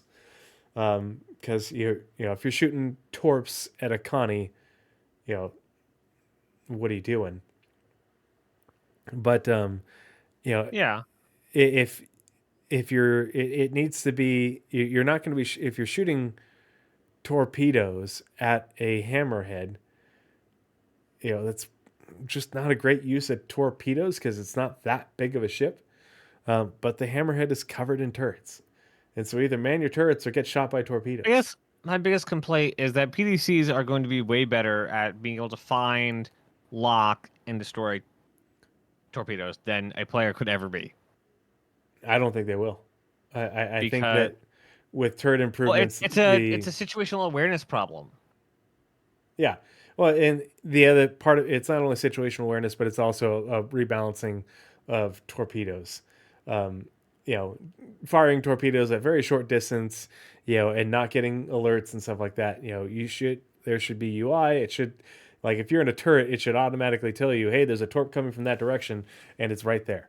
And you turn and then fire at UI, but we don't have that yet. It's I think eventually we're going to get there, but that's largely the role of the like that's the whole point of a hammerhead is it's a torpedo and fighter screen for other ships, and it's like I don't think you need to add more firepower to a ship that size, whereas the Polaris had fewer turrets and is significantly larger, and the Polaris got Part of the 6 or crew. 7. Part of the ship. Hey, Part thanks of for the crew, follow. Part of the ship. Part of the crew. Part of the ship. Part of the crew. Part of the ship. Hey, Access, thanks so much for the raid. Thanks for coming and hanging out. And like the Perseus has 2 remote turrets, but they default to, if they're not being used, they default to being PDCs. But like the Polaris, if you're firing torps at it, only a handful of the Polaris' PDCs have a firing arc on the torps, and so it's not difficult to overwhelm them at all either. Because if you're firing at it from the say Polaris is like this and you're firing at it from this angle, only 3 of them can essentially shoot at your torps at any one time, and so it's you should be able to land some. I think it's a combination of having PDCs and players is what will give capital ships the defendability that they need, and they're trying to make it difficult to land torps. Like you have to actually be strategic in their use Yeah. and want No, that makes sense. and it's and incentivize being strategic because they're expensive.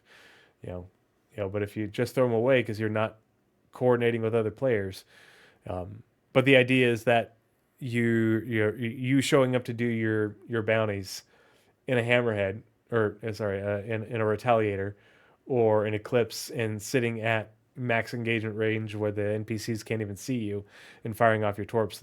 Those days should be over very soon. Now they just need to make it so that way NPCs can react in time, and dodge, because you should never be able to hit a small ship with a torpedo. It should be very easy for them to dodge. But it's going to be a lot of balancing, that's for sure. Yeah. A lot of moving parts. All right. Navigating jump points as a group. Currently, you can jump as a group of. You can. Currently, you can jump as a group of more than 40 players at once. Currently, provided that each ship is aligned and tuned when jump point is activated. The ship will then be pulled in one after another. If this group exceeds this number, they will need to be spread across multiple jumps. As for the ATC, it's a feature we're actively working on for a post 4.0 development. Excellent. Yeah, I love that. The navigating jump points as a group, but that and group quantum travel is just such a cool cinematic event. And I want that to work well, and I want to be able to like feel like you're flying in formation, whether you're in quantum travel or you're in regular you know, SCM speed or, you know, going through a jump point, you know, yeah, it should all give that. You should have the ability to do all that to cinematic travel like. All right. That is it for the Star Citizen comms dive. Hopefully, we'll see more of those on a very regular basis. I imagine they'll probably do them monthly. I feel like that's a pretty good cadence. Let's move on to the October monthly report. And God, look at that image. Yeah. We Look should at probably how do a short break. We've beautiful been it going is. for almost 2 hours. We should probably do a short break. Sure. Yeah, if you need to go use the head, I'm good. I peed right before we came out here, so. All right, then I'll read it. Then I'll run out as you do AI content. Okay. Yeah. But hopefully we can get this done in not too long after an hour, because like late I got work tomorrow. Yep. All right. The PU monthly report, October 2024. October was a busy month for all CIG staff, with No patch way. launches, Pyro in the PTU, and of course CitizenCon 2954. Alongside these major events, progress on upcoming features continued, with many teams finalizing content for 4.0 and stuff that they were also worked on stuff that didn't make it into 4.0 and 2025. Read on for all the details. To note, this will be the last PU month report of the year, with November and December's entry coming in January. We'll see you next time. All right. Now I'll be right back. Free AI content.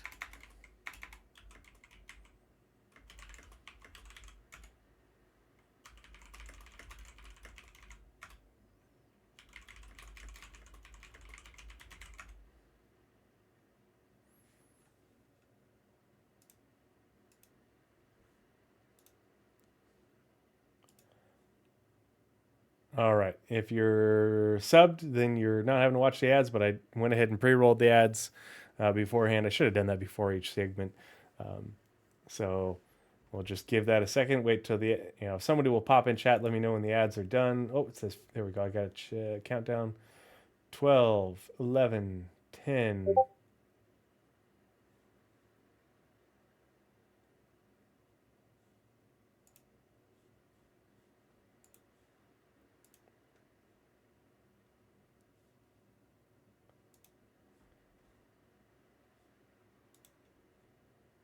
And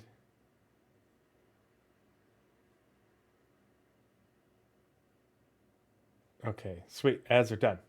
All right. And it says preparing 1 minute ad. Okay, so I guess that means I could run it again if I wanted to, but I won't do that. Okay, sweet. That's done. And I just got a notification from a good friend a member of the community who I often play with that they just made a massive donation to Stack Up. So thank you so much.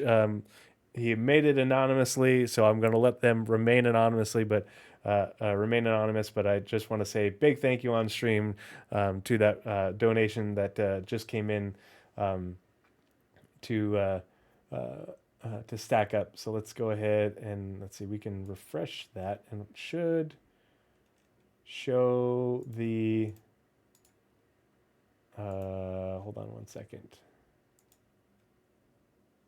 Oh, nope, it doesn't show it just yet, I don't think. But yeah, so great big donation to Stack Up. And if you wanted to make a direct donation to stackup.org, you can just put in, well, the link is right there in chat right now, but it's !charity. And that will give you the link to my specific donor drive. And you put, if you want to put in Stack Up in chat, that'll give you a link up to Stack Up's website, and you can learn more about them. But it's a great cause, and I'm happy to support them. Last year, we raised nearly $2,000, and we sponsored a loot crate, which I think they bought them a PlayStation, several games, and some peripherals. And they sent it to a group of Marines and sailors who were deploying aboard ship and going overseas. So my people, I remember my first deployment when we sailed over to Iraq. In my company, we had 4 Xbox 360s and 4 little square 20-something inch TVs. and we stole Cat 5 cable and connected all 4 of our berthings, and we had Halo tournaments across the company on the way to Iraq. So it was a great way to help pass the time and build morale and have a lot of fun. So, back to the monthly reports. So, AI content. Last month, the AI content team supported the social behaviors tied to Stanton's derelict outposts and settlements, which will be used for new mission content. Mission content tied to social behaviors. Very cool. Looking forward to seeing what those end up being. As neutral players can visit these locations, NPCs need to behave normally when not under threat or under mission conditions. Oh, okay, so it'll change the way that they react based off of missions and threat and who's there. Yeah, beats hanging out on the smoke deck for sure. The team also worked on tasks for Alpha 4.0, including validating social AI in various stations around Pyro. They also reviewed Stanton's landing zones to see where improvements could be made. After additional conversations, the team is looking to capture new content to provide more dynamic conversations to both Stanton and Pyro. Yeah, a lot of it feels very repetitive. You keep on running into NPCs repeating the same wild lines with the same voice, and it's like, wow, you guys all sound alike. So they definitely need to work on that. AI director Francesco Roccucci also hosted the Brave New Worlds presentation at CitizenCon, which included bringing AI to life and how it affects combat experiences in the verse. And that was really cool to watch, to be able to see the AI reacting to a dynamically changing environment in a lot of different ways. And so that's going to make the experiences going forward as that comes online that much more interesting, especially with the changes in Maelstrom, the day-night cycles, and weather, bringing in vehicles and using dynamic cover. I hope that it will allow for us to see deployable cover again. The shields, some sort of blast shields and stuff. For us to use them, but also for NPCs to be able to use them as well. That would make the experiences a lot more varied and interesting.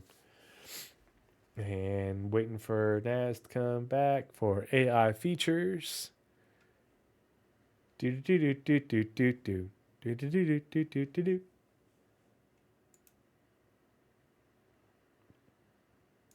I'll reply that.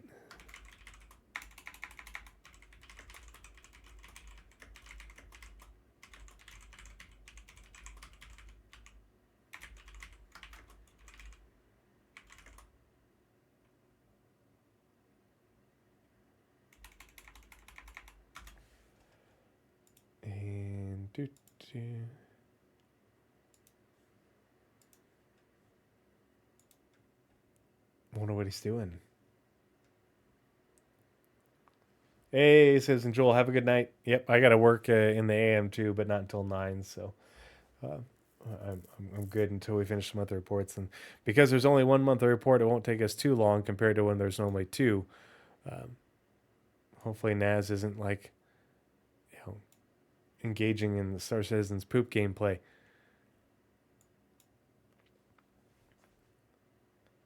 Well, I'll just read it, and he can pick up with AI tech. So, AI features. October saw AI features improving human combat features for Alpha 4.0. For first reactions, the behavior was refactored to provide more consistent responses across a range of situations. This was thoroughly tested in the test cell mentioned in previous reports. And we're back. Oh, he's back. Okay, sweet. I'll let you pick up with AI features. Right. Why am I being pinged? Oh. AI features. Wow, we only got to AI features? Well, I didn't want to read yours. I okay. stopped and I sang and danced. Okay. No worries. I'm sorry that took so long. Let's see. AI features. October saw AI features improve human combat features for Alpha 4.0. For first reactions, the behavior was refactored to provide more consistent responses across a wide range of situations. This was thoroughly tested in the test cell mentioned in previous reports. The team continued to iterate on functionality for NPCs, healing, or functionality for NPCs healing down friendlies, including changes to the actor states to ensure the animation flows continues correctly between individuals and synchronized animations. A test cell was also created to ensure the medic works consistently across different setups, including from different directions around the patient's body. Yay, NPC trees. For ammo, the weapon management. For ammo and weapon management, the devs looked at reloading functionality, including behaviors for switching to a sidearm when picking up ammo or looting from bodies and then switching back. Improvements were also made to NPCs with rocket launchers, Gary, who now enter combat even when no cover is available and switch to their sidearm if any gets too close. So the NPCs go YOLO. Got it. Yes, they absolutely do. The AI feature and audio teams partnered to implement and fix wild lines across all AI behaviors, including first reactions, tactics, and investigations. Freaking finally.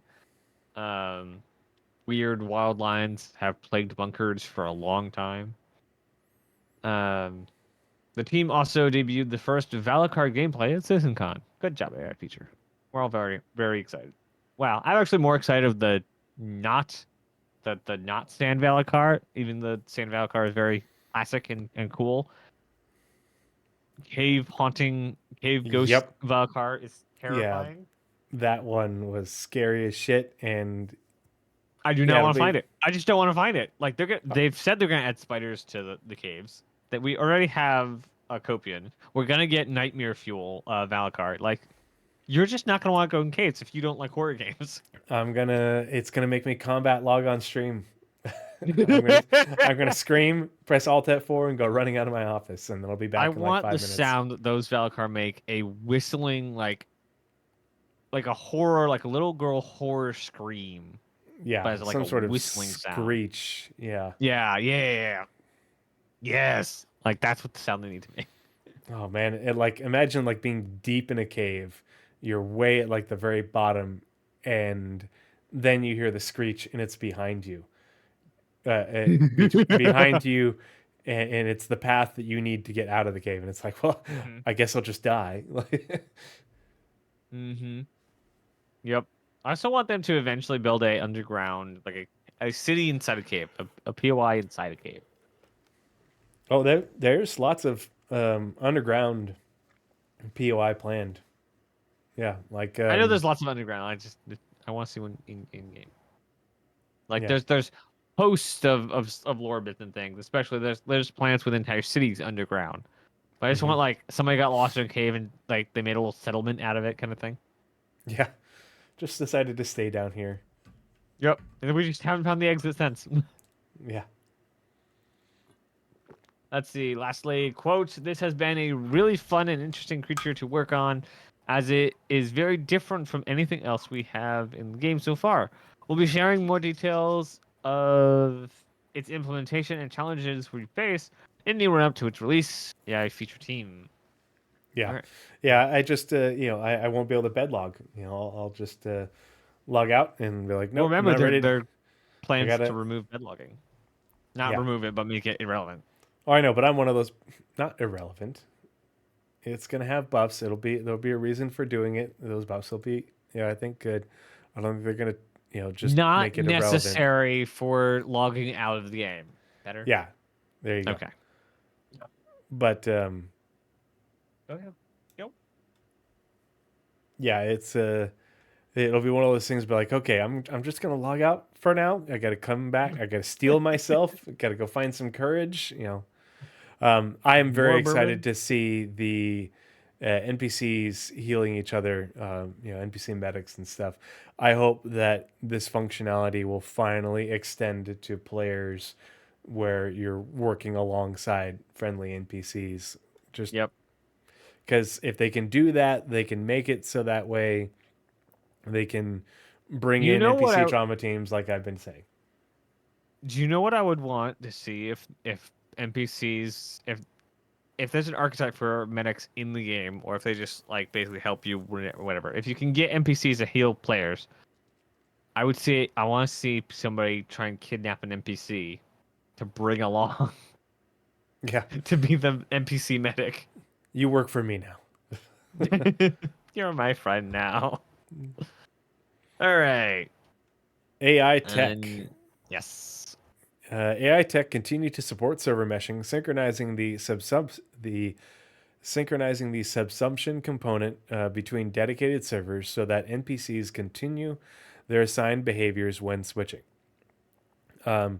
So this is what will make it so that way, and this really isn't necessary for static server meshing.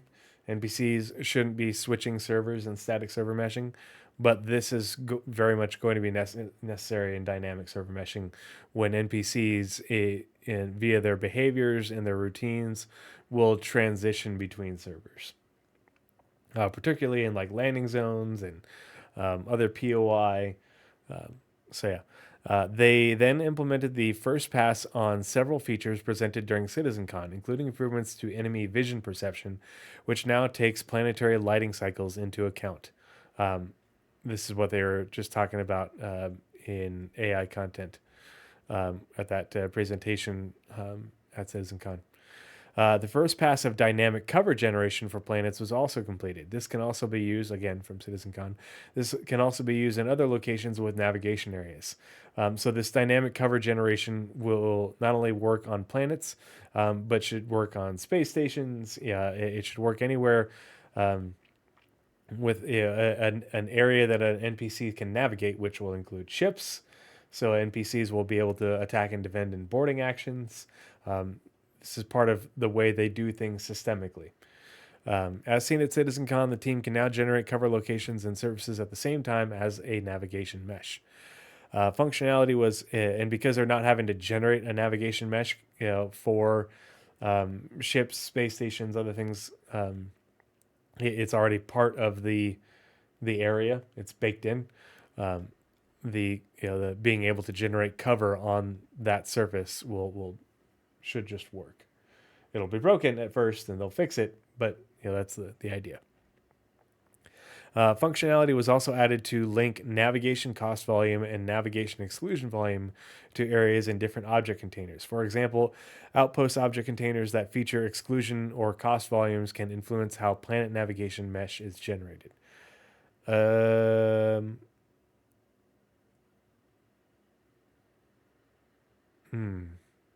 I'm not quite sure what that means. What do you mean? Which part? That sentence. What does that refer? Exclusion or cost volumes.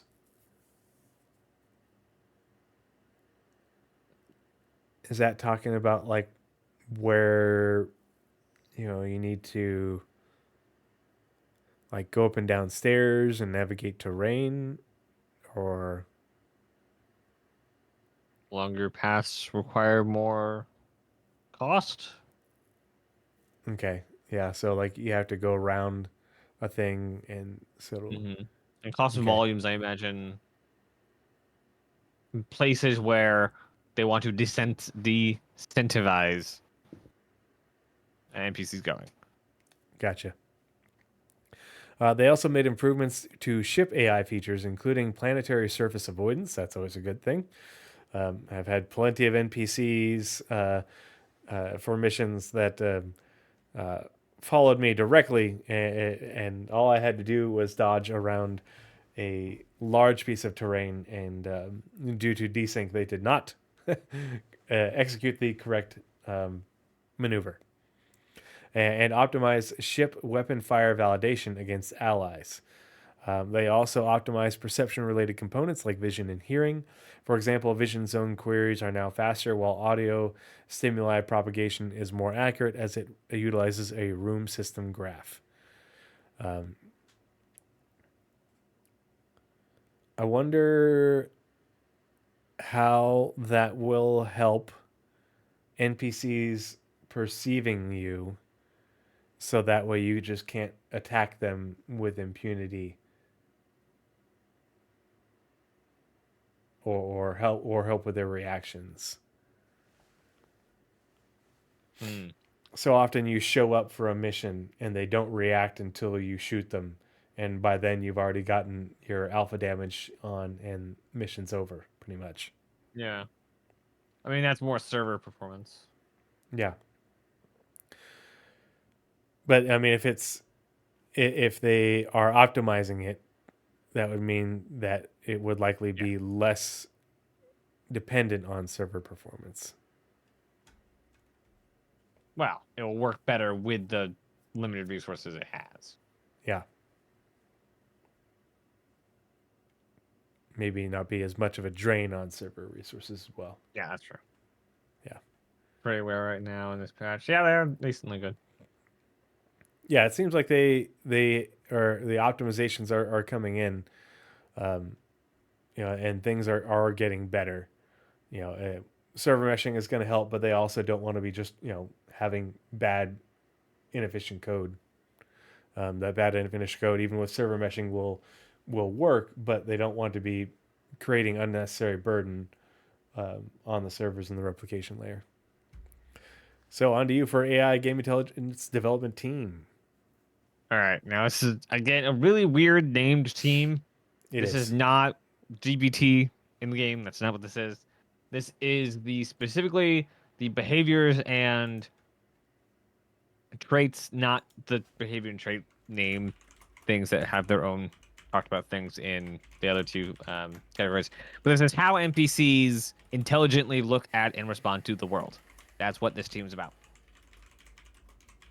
Throughout October, the game intelligence development team published Star Script 1, version 1.0 for its internal release. For example, they reduced the loading time for the majority of large containers, e.g., a whole solar system, from 10 to 2 seconds, and integrated a new grouped look to more clearly differentiate between groups. They also introduced min and max zoom ranges in the graph editor to avoid view breaks, stops the help pop-up from obscuring task nodes, and implemented the smart panel. Graphs are now presented in the same order as their names in the outline. Misplaced parallel ports on task nodes were corrected, and displaying two graphs are now works correctly too.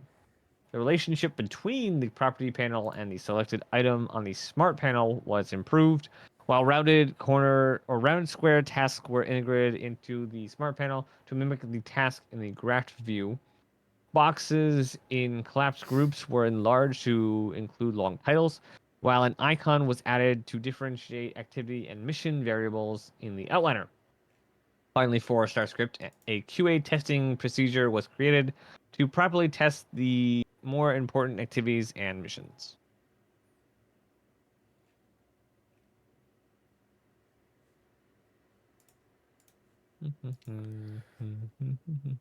That's a whole bunch of stuff that I understand very little of.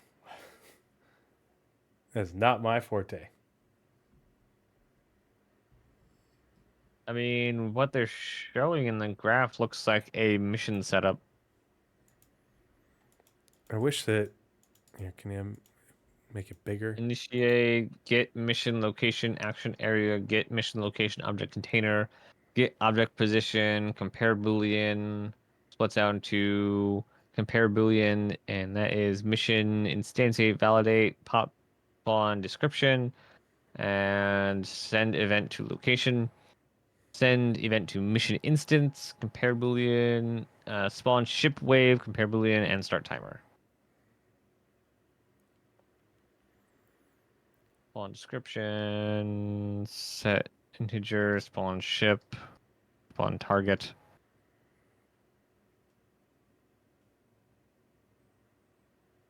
I imagine there's a faction in here somewhere. It just doesn't have enough pixels. Anyway. So you got animation next. Animation. Last month, the animation team worked on the Valakar and Space Cow alongside adjustments to the Copion. They also continued to provide facial animation support for PU characters and prepped for an upcoming narrative shoot. Animation are currently supporting level design with a number of player interaction animations for level traversal. I wonder if they're getting new animations related to level traversal, or are they just updating the ones that we have? Um, with level design, are they adding things to some new areas where the current animations don't work well? Makes me very curious. The vaulting has been really great for exploring the caves and some other locations. Um, Sometimes the animations don't work as nicely. They still work, they just don't look as good. But I could see where the vaulting and other or mantling and other animations that we got wouldn't be sufficient for all types of traversal and different types of levels. So on to you for character art. Right. And Aether Drift, they have been working. So they're turning Data Forge into this node-based system. Yep. They mentioned that in several monthly reports during the process, and that was earlier this year when they were talking about a lot. We haven't heard the Or name was it Data Forge in a last? long time. No, but the converting it from the oh gosh, what was the verbiage they used? From a logic based system to a was it logic to scripted or logic to coded? I forget. Um, but they changed the way that missions run in order to make them more resilient and less prone to failure. Was the gist of it that I got by changing it to a for it to be coded or scripted versus logic based. Yep. Let's see. Art character. Art characters. In October, the character art team focused on tasks related to CitizenCon. After the event, the team continued creating the utility and specialist armors, including color and material variants to support factions and missions. Work also began on armors for upcoming events. The Oh character boy. concept art team created new armors, including utility battle tech, and a super heavy armor. Utility battle tech is one suit. Interesting. Yeah. I anything with the like utility battle tech, the use case for that sounds very interesting. Sounds like some utility battle tech would be like a combat engineer. Yeah, You've got that's exactly what it sounds like to you're me. breaching, hacking, cutting, all the things, and that sounds like just a ton of If they fun. don't have a deployable turret, they're doing it wrong. Yeah. I will not play a game that has a battle engineer and not a turret. A and deployable turret. a deployable turret that you give a name. You anthropomorphize it. And I'm Ralph. Ship art. This is Ralph. Yeah. Missing a few bolts, but he's good for it. Yep. Ship art. October saw the ship team complete the final content review for the RSI Polaris. It looks gorgeous. I did a big podcast for Armchair Admirals and Generals last week, or not. Yeah, it was a little over a week ago, but it's up on my YouTube as of yesterday. With Night Cobb, where we toured the Polaris and talked a lot about multi-crew and engineering. So check that out on my YouTube. But that was a fun chat. I just love the way it came out. I have very few notes on that ship. While the final content tasks are currently in progress for the MISC Star Lancer Max. And boy, did the Star Lancer Max come out good. I've only toured that a little I bit. still haven't been able to it's, play it yet. I haven't been on. It's nice. It is a well-designed ship. It looks great. MISC is not my manufacturer by any stretch, but It is mine. just seeing, yeah, that's why I say that. But seeing that ship, just like, oh man,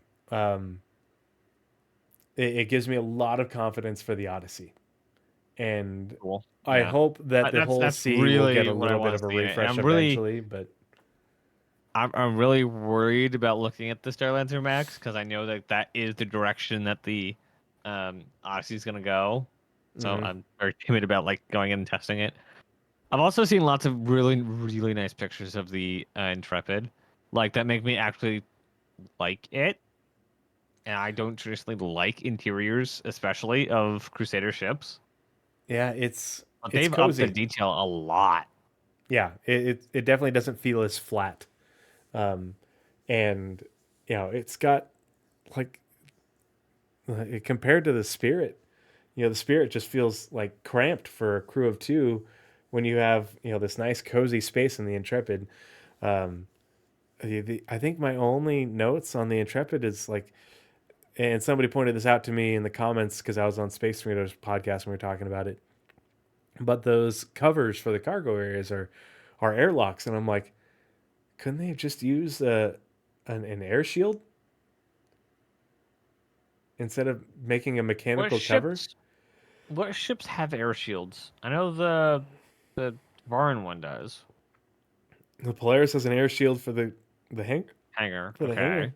that's a military I Corvette. don't know, or something else. I just feel like 8 SCU feels small for it being so undergunned and having only one shield. It's like, okay, if you're gonna neuter it Isn't it a combat starter wise, though? Maybe starter it's an plus.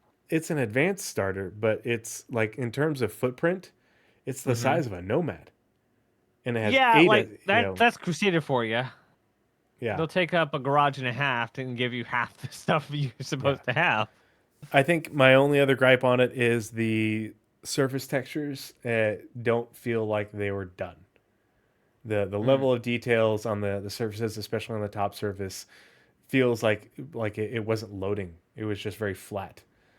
Especially interesting. after bringing touring the Star Lancer and the Polaris, where there is greebling and all different types of hard surface shaders and lots of great levels of detail, and then you're zooming in on the top part, the top half of the Intrepid, and you're like, is this final art? Yeah. Uh, Yeah, like as much as I want like every ship to be the best, it seems like the Intrepid is actually a generally a lot of people have like different problems with it. Like it looks either undone. It's just not the best ship yeah, since itself. Like all the other ships that have come out, even a bit previous, have kind of outshined it in some way in a lot of people's what they've been talking about. I This is think it spoiled will detailing with yeah. outfly almost every Um, other starter. but I think that's kind of a good thing that it not the best ship in looks and things because like too much of a good thing is bad and too much Yeah. of it's always the best ship looking like it I don't know like I don't know what kind of philosophical like thing I'm trying to explain but I'm happy that it happened even though I'm sad it's not everyone doesn't like it. I don't know how to explain it better than that. Hmm. Yeah, and I get what Ghost is saying. Like, I feel like, whether it's speed or a combination of speed, maneuverability, it has good quantum fuel, which is good. It should have pretty decent range for a ship its size. Um, but I feel like because the way it's built, it looks like it should fly really well, especially in atmosphere. And so I hope that it's, the things that it has going for it maybe just haven't made it into game yet, or shown themselves quite yet. But it looks like it should be pretty maneuverable, pretty fast for its size, and have decent range. And I think its flight characteristics should be where it shines. On top of being, 8 SCU, for a starter is not, nothing to sneeze at. But I feel like 16 SCU would have really given it a lot of flexibility when it comes to um, moving goods for those starter missions, especially going into atmosphere. But that's just me. Yeah. Um, the team is nearly finished with 2 unannounced vehicles, while several more are approaching their white box and gray box reviews. 6 additional vehicles will begin production soon, too. 6 additional vehicles, on top of several, are already in white box and gray box. So the 2 unannounced are, I think that's one is definitely the Intrepid, and the other one is, spoiler alert, but Mirai Guardian. Oh no. Yep. They already said that was did they say that was coming out with I don't remember. And I like, we know about it, but we don't really know about it. So Yeah, I don't know. They say unannounced, but they talked about that at CitizenCon. So I mean, they showed the our Miss Guardian on the silhouette. That's as much as yeah. they talked about it. So well, no, but they said the Guardian that is coming out before the end of the year. Okay. Yeah, but I don't Yeah, know. we'll have Maybe to see. they're We'll have to still see. considering it unannounced. But yeah, What the ship team All right. does is the ship team's purview. Yeah. On to you for community team. Wow, that's weird. Normally you do a community team. I can if well, economy only has one sentence, but If it's you up want to you. to, I can do economy. That's fine. Let's see. Nas me. That'll give you R&D. So Okay. all right, that works. Community team is my jam. I love the community Yep. team. The community team began the month supporting Day of the Var with the pumpkin decorating and killer clips from outer space contests. Alongside the launch of Alpha 3.24.2, the team published a patch watch to spotlight lesser known features and updates, including improvements to the character creator, changes to quantum fuel consumption, and visual and quality of life enhancements for Arena Commander.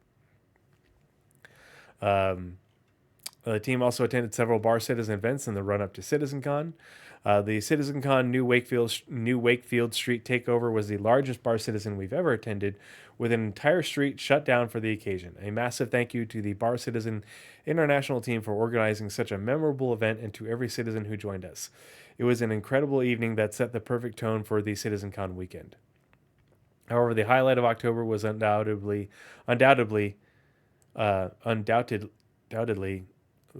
can't speak. CitizenCon 2954 with nearly 5,000 attendees at Manchester Central. Holy crap.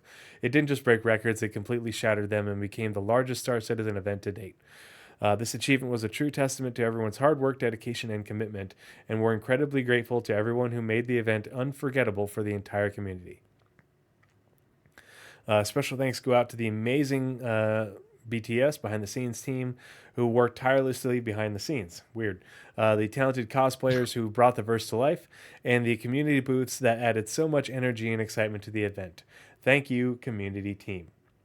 Hey, Tiny Home Gaming just raided. Thanks so much for the raid. Really appreciate it. Thanks for coming and hanging out. Don't worry, he didn't tell you, but R&D is twice the size of the community one. Shh. You get economy. It's one sentence.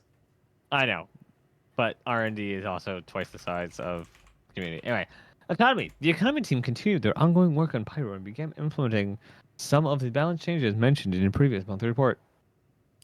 Which is probably a lot Mission of what they design were then. talking about in the patch watch.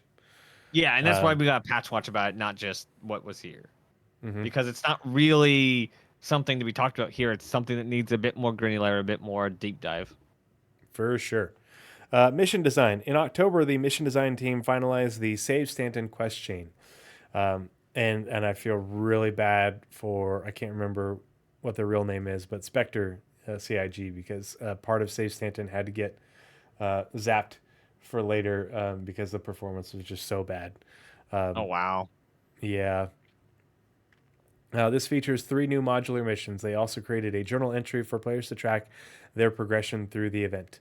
The mission system refactor progressed, while future handyman missions entered QATR and are currently Ooh. going through the final polish phase. I can't wait for these. I'm very excited to play these missions. Part of the crew. I want handyman missions in like Part of the crew, every part of the ship. LZ. Part of the crew, every part of the station, ship. like Part of the district, crew, part of the ship. Yes. I want to Like, be able to go and while my cargo's unloading or while I'm waiting on a refinery job to be like, oh, you know what? I'll go do some handyman work. Plus, Yep. that's like the main gameplay for my Zero to Hero. Zero to Hero. Yep. Is handyman and retrieval stuff. Yeah. Like rock up to a base. Hey, I'm actually picking up some like 7 crates here, but hey, do you guys need any help around the DC while I'm here? Mm-hmm. For sure. Let's see, where was I? We had a blast attending CitizenCon, met a lot of backers, had a lot of conversations on missions, and shared our plans for Star Citizen 1.0 mission design team. I am here for the localized missions, or the not not localized. What do they call them? The missions for like landing zones. Mm-hmm. That, and then of course I guess the campaign within Star Citizen, the story. Um, I can't wait. Um, they also plan tasks for future releases alongside the fundamental archetypes for some of the guilds unveiled at CitizenCon. Hopefully, we get a lot of this guild stuff and reputation associated with it um, start trickling into the games sooner rather than later. I think out of everything, that stuff that they can start to make it in as they Yeah. expand reputation. Well, I think it's kind of telling that they're planning tasks for the um, fundamental archetypes of the guilds and stuff like that. We have some of the things that these guilds will use, and I think those can come in a lot sooner. So let's say the resource guild, resource workers guild, because we have mining, we have cargo, we have that kind of stuff. But stuff for like, obviously racing is not really enough gameplay to actually make into the guild yet. But this planning should hopefully kind of flesh out what all they need to bring into the game to fill out all the missions for all of the different guilds and all their different kind of gameplays. So I'll be excited to see where that planning takes them. Mm-hmm. On to you for narrative. Narrative. The narrative team tackled a multitude of tasks in the lead up to CitizenCon, alongside ongoing work of the event. Ongoing work outside of the event. For example, gathering mission text and discoverables for Alpha 324, point patches, and working through the significant amount of text needed to support mission content in 4.0. The team's major announcements for the month that came during the Stars My Destination presentation at CitizenCon, which outlined what Star System 1.0 will look like and the extensive narrative work that will come with it. The talk outlined the introduction of a main story, guilds, and factions, and location stories to inject characters into the Precision universe. A Wheatley's guides for the Idris and a portfolio on Wildstar Racing were published alongside October's Jump Point, which featured a deep dive into the People's Alliance of Levski. There was also another drop of Galactopedia entries to check out here. That was a freaking lot of words and work done for the narrative team in October. Just a lot. I really need to get caught up on my Galactopedia updates. Maybe I can get another one done this week. I We'll see. like that ghost. I love it. I work as a person. We all wear our uniforms, our Star Kitten. What are they called? I don't know what's the suit called. The medium armor. Not Interceptor. Something like Interceptor. Oh no, there goes the name. With the medium armor set. That's pink. It has ears. All right. Online technology. Online In technologies. October, the online services team progressed with features for Alpha 4.0. As part of this, the refactor for the entity subscription service used for markers was completed and is currently in testing. Markers. Okay. Yeah. Like AR mission markers? and Okay. yeah, mission markers, AR markers. Hopefully, I don't know if it will be in this update, but also map markers. Oh, see, I was hoping for party markers. It's so inconsistent for me. Well, I wonder how big this marker system is, because one of the biggest things is you can route in the game right now. You can Yep. actually have your map route you using map markers. It's just a hidden hotkey that they don't tell you. I think R is routing. So R, if you just point somewhere on the map and hit R, it'll route you to the spot. I'm pretty sure it's currently not able to traverse object containers. Yep. And it definitely can't use transit system right now. Mm-hmm. So hopefully this will get us closer to being able to route from, New Babbage, like apartment, to Tressler, and say, hey, you have to go to this spaceport and go up to the thing. Hopefully. Eventually. I want to be able to route an entire trip foot to ground or foot to space to ground in one action. Okay. I wonder how they would go about doing that. In October, let's see. Sorry, the backend social system changes needed for server meshing began internal QA testing. The mission system is also starting its first round of testing, with additional features currently in development to support larger coordinated missions. Larger coordinated missions. The Live Tools team began finalizing a new tool to provide more detailed and powerful access management to Hex. The testing phase began with the player support teams, with their feedback driving future improvements. The work on the new architecture for the internal error reporting pipeline progress too. And on to you for R&D, and then What's that? They're reporting errors in pipeline? Haha. Oh my gosh. All right. Our D&D team spent last few months supporting the introduction of dynamic weather. Now that they can talk about it, geez. Yes. To support evolving clouds, a compute pass was done to animate the global cloudscape based on local planet properties, such as temperature, humidity, and wind. This data is used as a base to shape cloud fronts, which are then locally refined via procedural noise.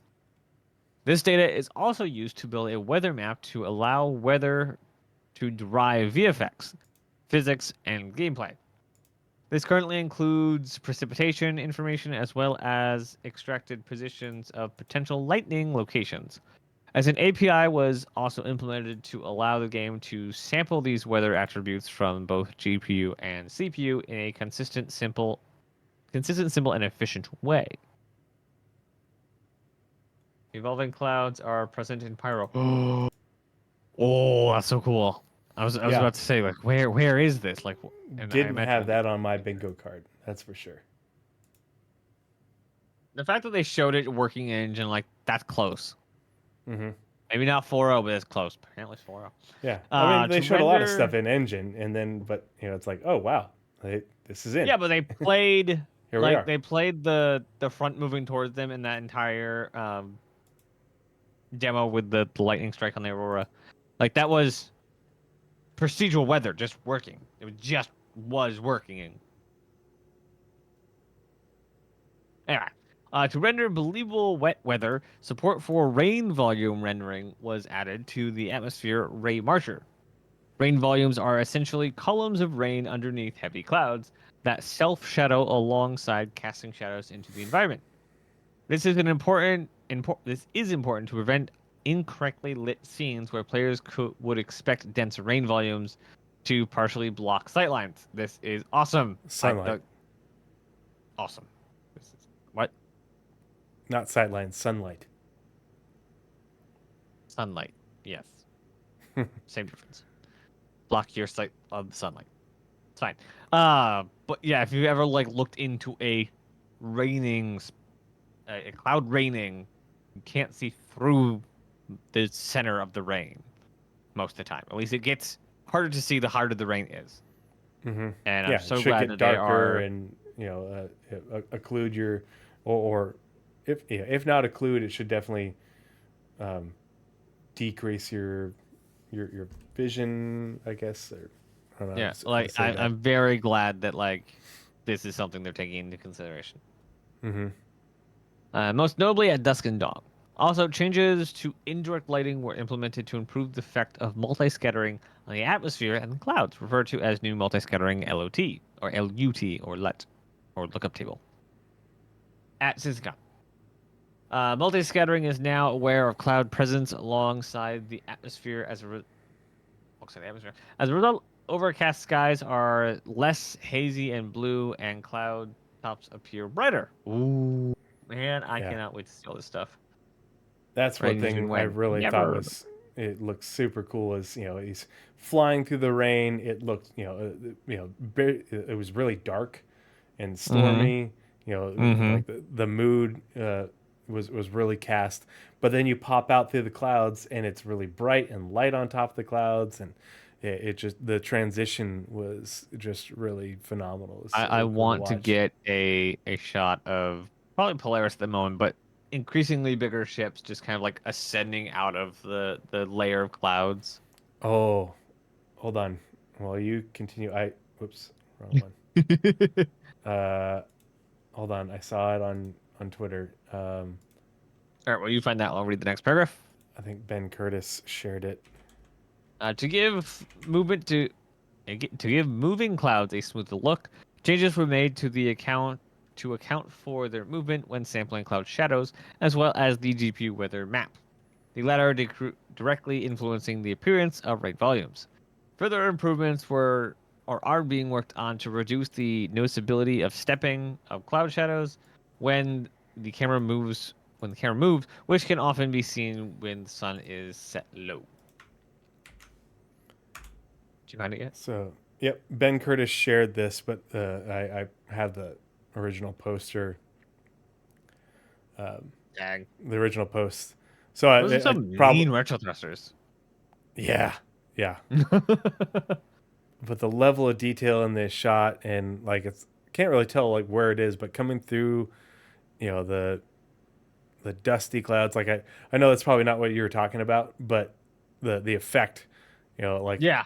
part it's of the very ship much is the same effect, occluded. though. Yeah. Mhm. Part of the ship is occluded by cloud as it's or cloud volume, and yeah, it just wow, looks so cool.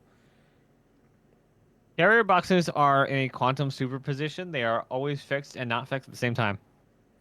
Yeah, that's the thing is it's so it digital it is hit and miss, because I can do like uh, because that's one of the things that I do a lot of for my Zero to Hero, and um, I could do like 3 missions in a row, and it'll be just fine. But the fourth one will, for no reason whatsoever, Mm-hmm. the package either won't appear or it won't, it won't disappear or it won't activate the receiving box. And so it is, it's a coin toss, but more often than not, they work for me. It's the I feel like just because of the way the odds work, if you do multi mission or multi box deliveries, if you're gonna have one box fail, and then the whole mission Whole mission. fails. I've had Because really good luck. Like I haven't had one of the hauling delivery missions. I don't know what they're actually called. Mhm. But it's under like the cargo hauling missions, but it's just moving boxes around a DC. I've Yeah. had those really consistently work. Yep. So maybe trade in your mailbag for a Drake mule. Yep. That's Drake what the mule? mule is Yeah, mule. intended for. That's its thing. It's perfect for it, and they specifically made it 8 boxes to fit the 8 slots on the mule. Canary Coal my test All right. mission. Yeah. Let's see. Also, work on rain volumes inspired a prototype for improving ground fog rendering. This will be cheaper to evaluate and render alongside improving the modeling aspect and lighting. It will also self-shadow and cast shadows like rain volumes and clouds. Very cool. Art. What is it called? There goes the entire idiom. Part of the crew. Art imitating art. There we go. Part of the crew. Part of the ship. Part of the crew. Part of the Finally, ship. work began to support and maintain the map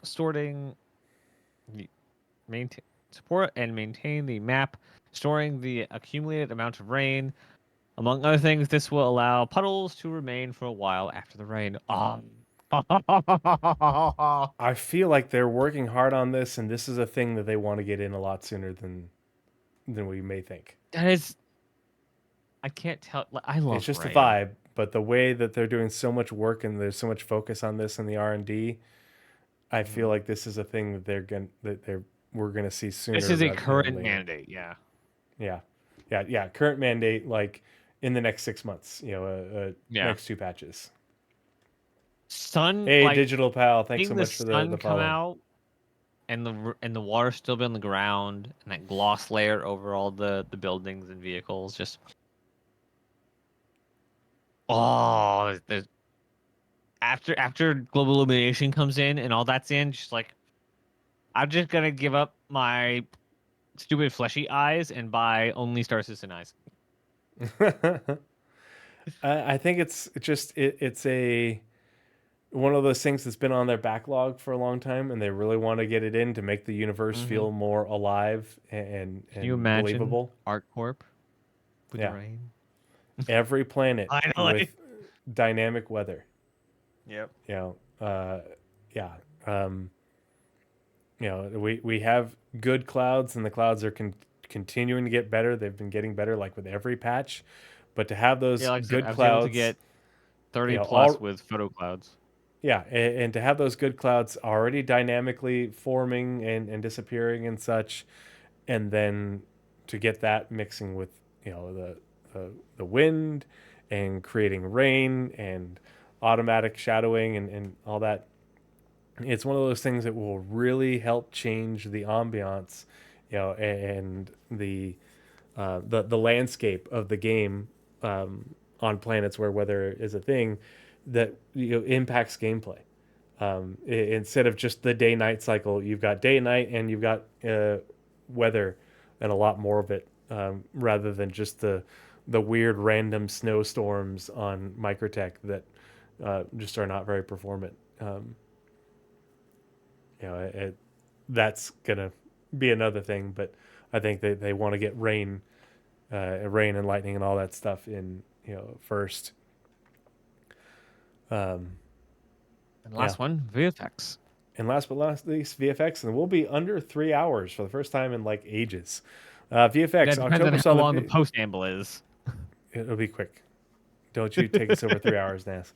October saw the VFX team supporting various citizen con presentations, including those featuring new biomes, base building, and Levski. The artists continue to support the vehicle and location teams with upcoming deliverables. Yeah, ArcCorp Blade Runner vibes. I'm in the middle of Blade Runner Fiery Angel TTRPG campaign. We just nice. started Fiery Angel after finishing. Oh gosh, what was the one before? Anyway, can't remember. All right, let's go ahead and switch screens. All right. We'll close it out. We made it. I didn't have to leave early. Yay! And yeah, that's all I have for this week. I'm hoping I can stream tomorrow night and the next night to do Save Stanton.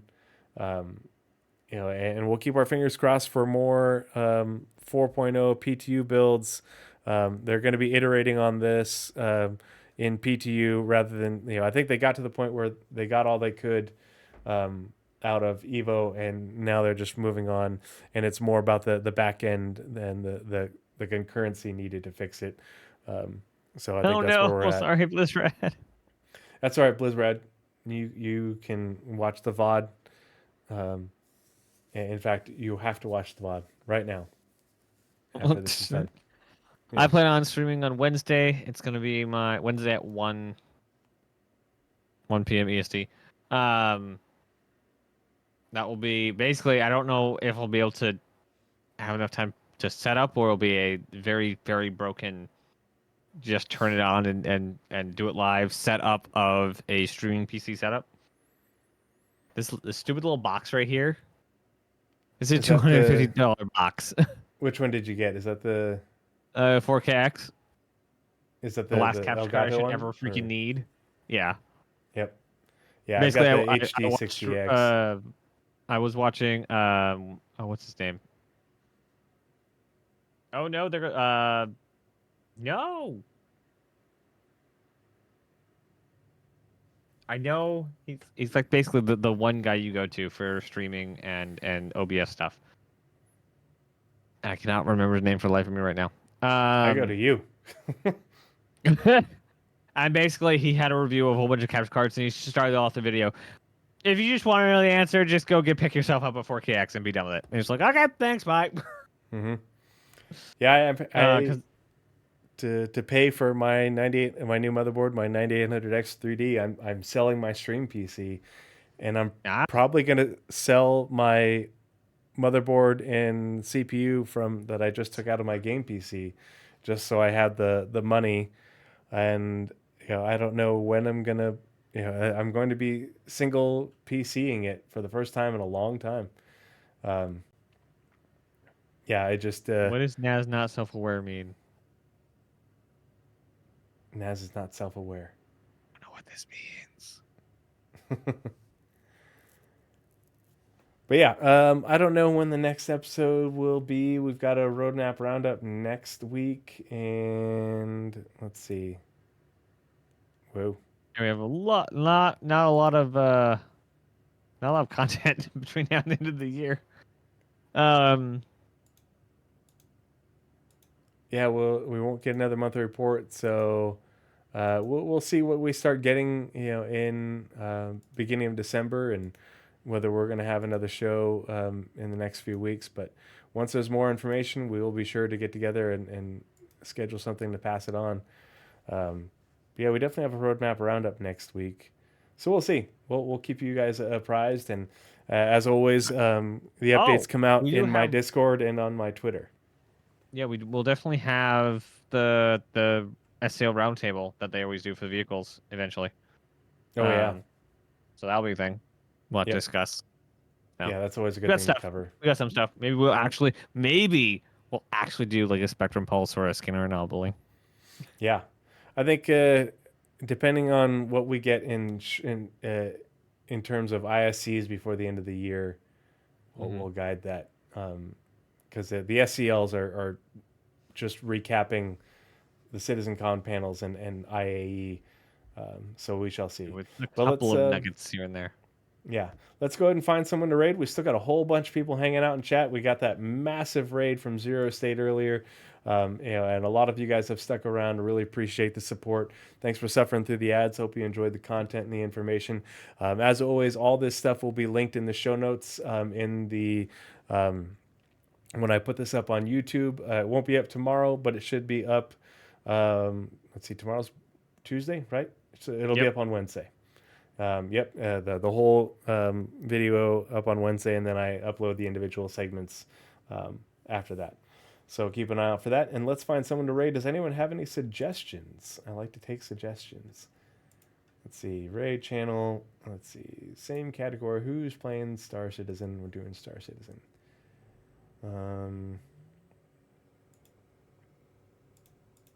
Anyone I'm following? Oh, Papa Juggernaut. Papa Juggernaut has rated me multiple times. I gotta make the executive decision. I gotta pay it back and show them some love. He's a fun streamer, really good dude.